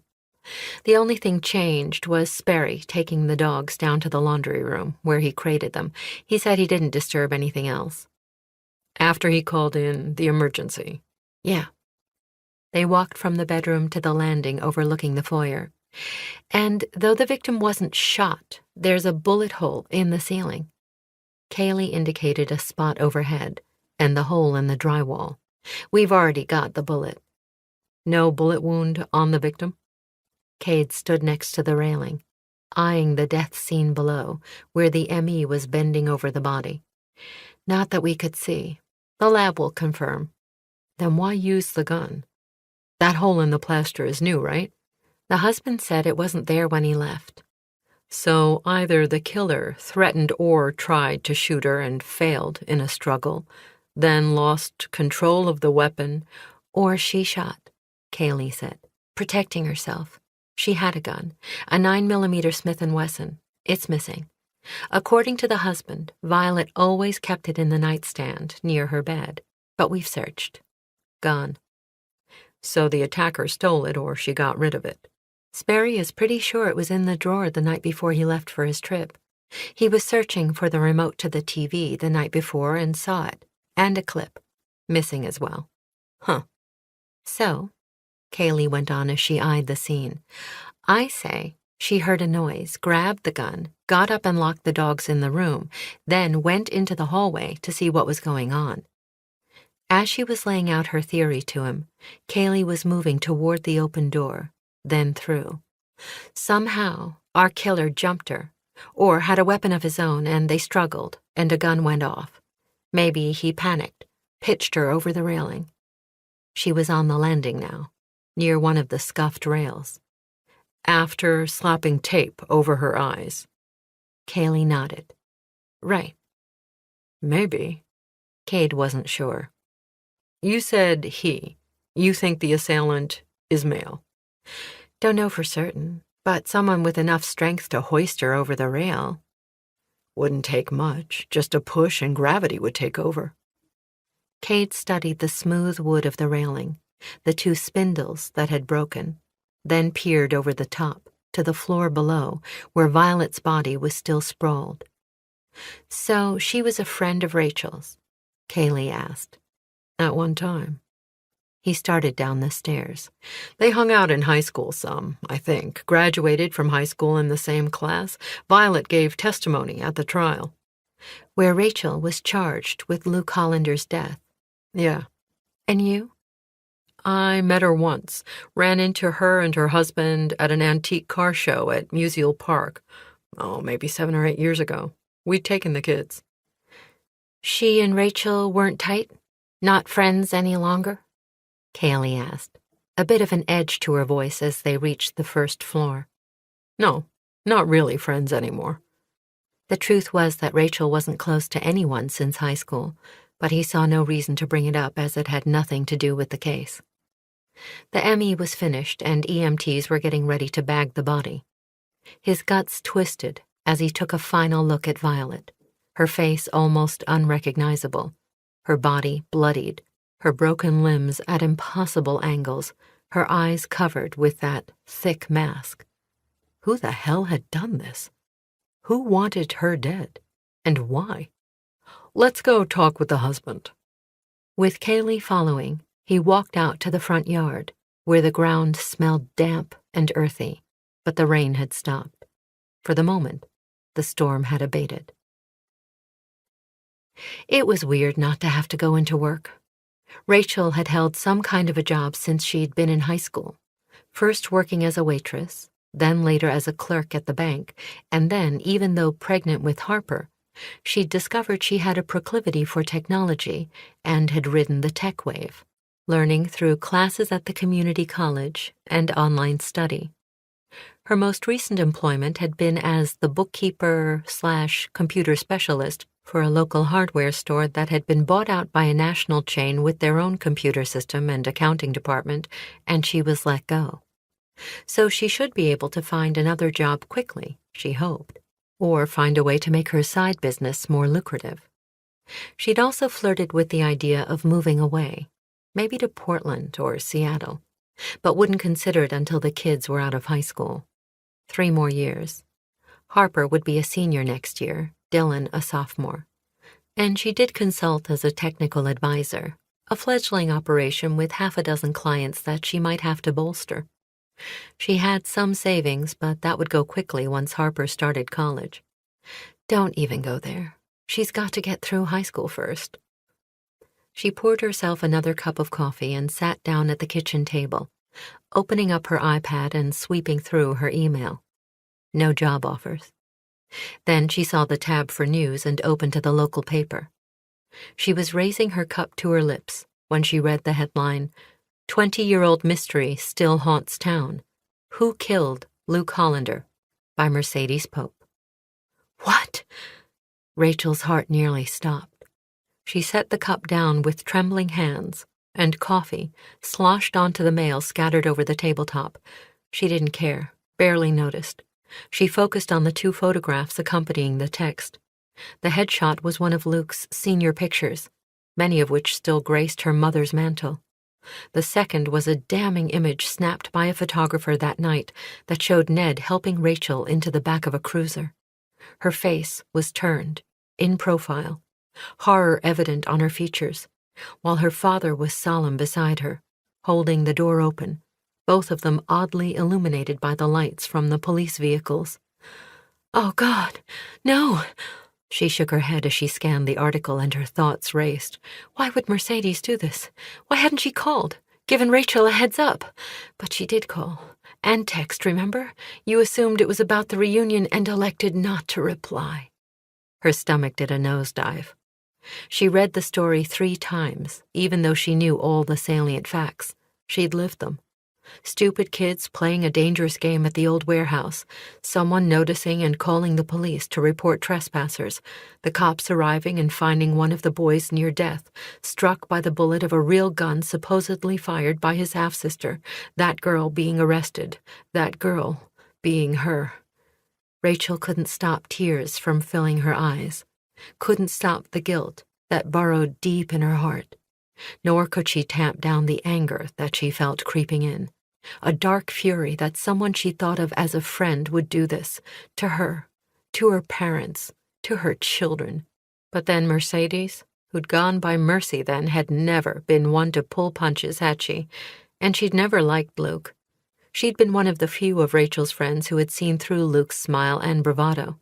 She looked away and cleared her throat. Even if Mercedes had called to warn her, the article felt like a betrayal.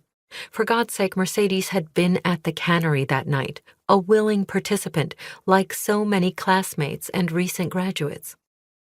20 years had passed, and it seemed like yesterday. She clicked off the newspaper app, told herself she just had to get through the rest of the day and the damned meeting tonight, and things could go back to normal. Or as normal as they had been. Wait a second. She clicked onto the article again and noticed a note at the bottom. Part 1 of a 4-part series. What? No, no, no! Then, as if her friend were in the room with her, she whispered, God, Mercedes, why? Because she's not your friend. Face it, Rachel, she never has been. Mercy had to have known how dredging up Luke's death would impact Rachel and her family, how everything had changed that night. Everything. Rachel's fractured family had completely shattered, and her friends, the kids she'd hung out with at school, had all avoided her during the last few weeks before graduation, and who could blame them? She'd been shell-shocked, convinced she'd murdered her brother, charged with the crime. She wondered how her mother was dealing with this article, and her dad. What did he think? Neither had been quoted in the paper. Only Nate Moretti and Lila Ryder. Nate had said, It's still hard, you know. Luke was my best friend, and yeah, I was there, but I don't know how it happened. Lila's quote was a little more dramatic. I miss him every day. Luke's the father of my son, Lucas, who is Luke's namesake, but it's been hard on me, and hard on my boy, of course, never knowing his real dad. Tears burned the back of Rachel's eyes, but she fought them back. What was it her mother had always said? No use crying over spilled milk. But in this case, buckets of tears had been spilled. In the days after Luke's death, they'd all cried. Mom, had she read this? Oh, God, it will never be over, she thought, as she slid her phone from her pocket and poked her mother's number from her list of favorites. Melinda picked up on the second ring. Hi, she said, obviously knowing Rachel was calling, but her voice had no life. Damn it. Hey, Mom. I saw it. That's what you're calling about, right? The article in the paper? Or the fact that it's the... She let her voice fade, but they both knew she was mentioning the date. Yeah, I wanted to know that you're okay. A beat. Then, well, what to say? It's tough. Yes, that it is. That it is. For all of us. For you too, she said. And, I suppose, your father. Yes, Rachel agreed, and noted once again her mother never spoke of Ned Gaston by his name. That would probably never change. They tolerated each other, barely, standing together at Rachel's wedding, not speaking, avoiding each other at the reception, and, over the years, when they were forced to be in the same room, avoiding conversation, pretending the other didn't exist. They acted like polite strangers. Ridiculous. Are you going to the cemetery? Rachel asked. A pause. Yes. Stupid question. Want company? You're going? No, I hadn't thought I was, but yeah. She glanced at the clock and mentally calculated her day, what she needed to get done before she picked up the kids from school. I'd guess before noon. Maybe I'll see you then. I'm not sure. I just don't know how my day is going to go. Rebuffed, quietly. Oh, okay. Rachel wasn't going to push it. The conversation waned, and after promising to visit with the kids soon, Melinda ended the call. Rachel thought about her mother. Tall and slim with even features, once vibrant hair she kept shoulder length, and brown eyes that seemed to know too much. Melinda had been a loving mother all those years ago. Back then, she always had a quick smile and a wink whenever Rachel had caught her sneaking a cigarette.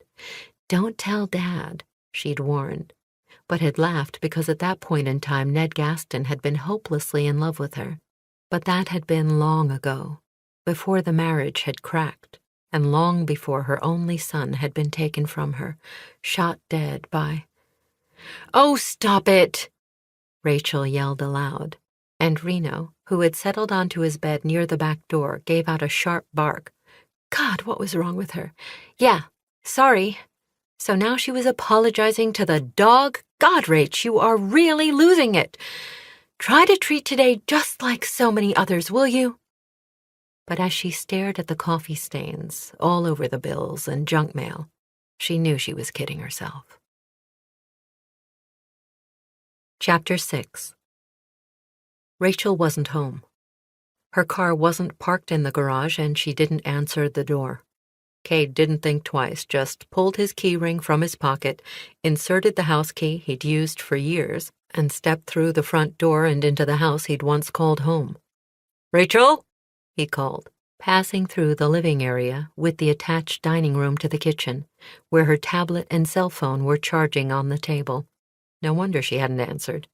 He tried again. "Rach, it's me." She'd be pissed as hell to find him inside what she considered her turf, the house he'd given her in the divorce. No strings attached.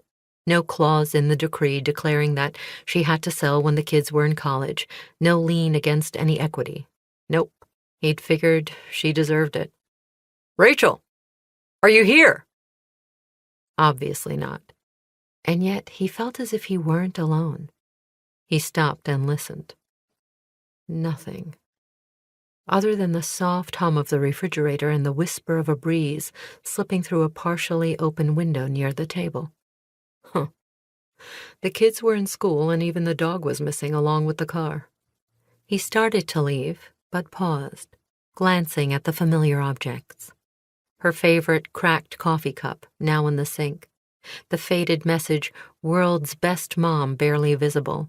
The kids' artwork from years before, still on display on a bulletin board. The cracked linoleum flooring that she hated and he'd promised to replace in the small kitchen. The dog bed, near the door. He felt a stupid wave of nostalgia.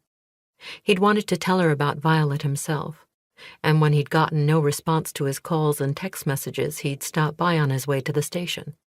Hopefully she'd return his call when she got home. But by then, it would probably be too late. Reporters had already started gathering at the Sperry house by the time he'd left. The image of Violet's broken body still hung with him, and his quick interview with Vi's husband Leonard brought him to the same conclusion Kaylee had come to. Innocent.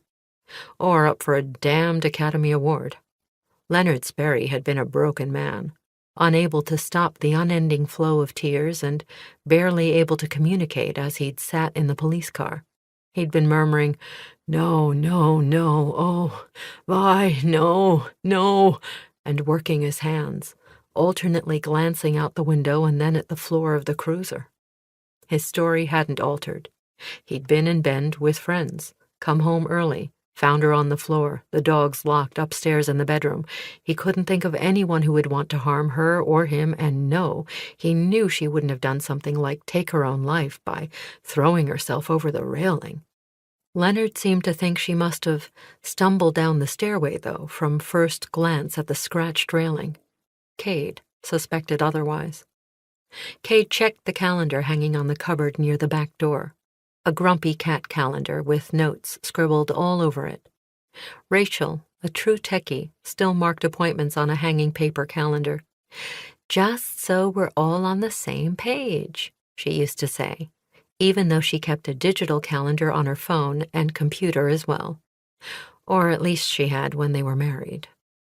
And there it was, today's date. The day Luke had died. And now the same could be said of Violet Osborne Sperry.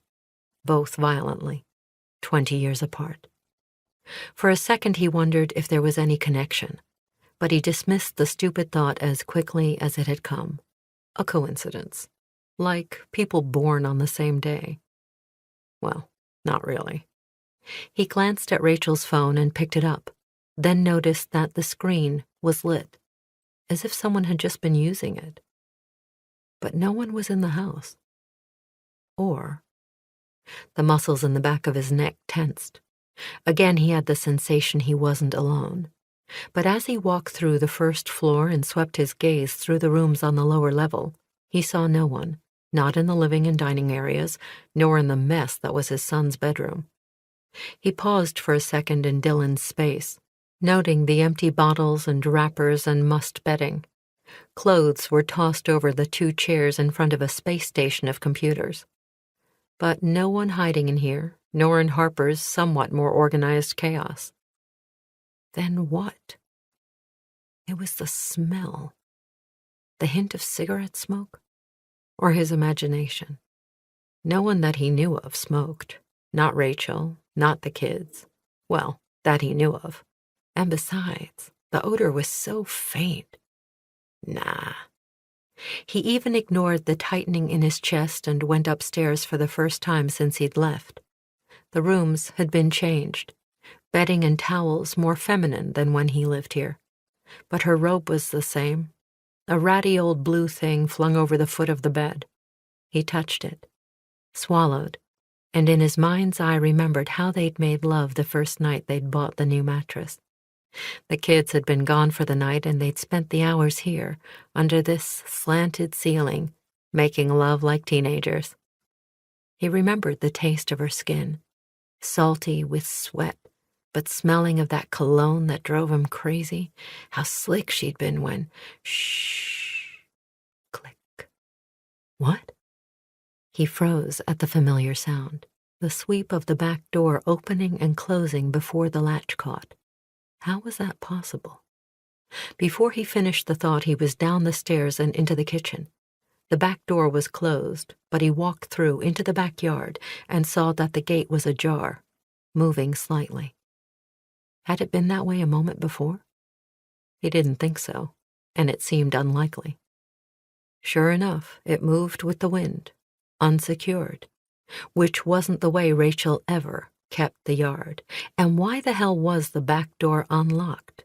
Ever since the kids were young and the dog a pup, she'd been a nut about keeping the backyard secure, buttoned up tight. His feet crunched on the wet gravel walkway. Pushing through the gate, he caught a glimpse of someone walking away, a block beyond, a man in a dark jacket and black pants, watch cap pulled low and hurrying beneath the branches of the fir trees from neighboring houses. Had he been in the yard? Or was he just a neighbor, out for a walk? Time to find out. Cade started running only to see the guy fumbling in the pocket of his jacket. Oh shit, did he have a weapon?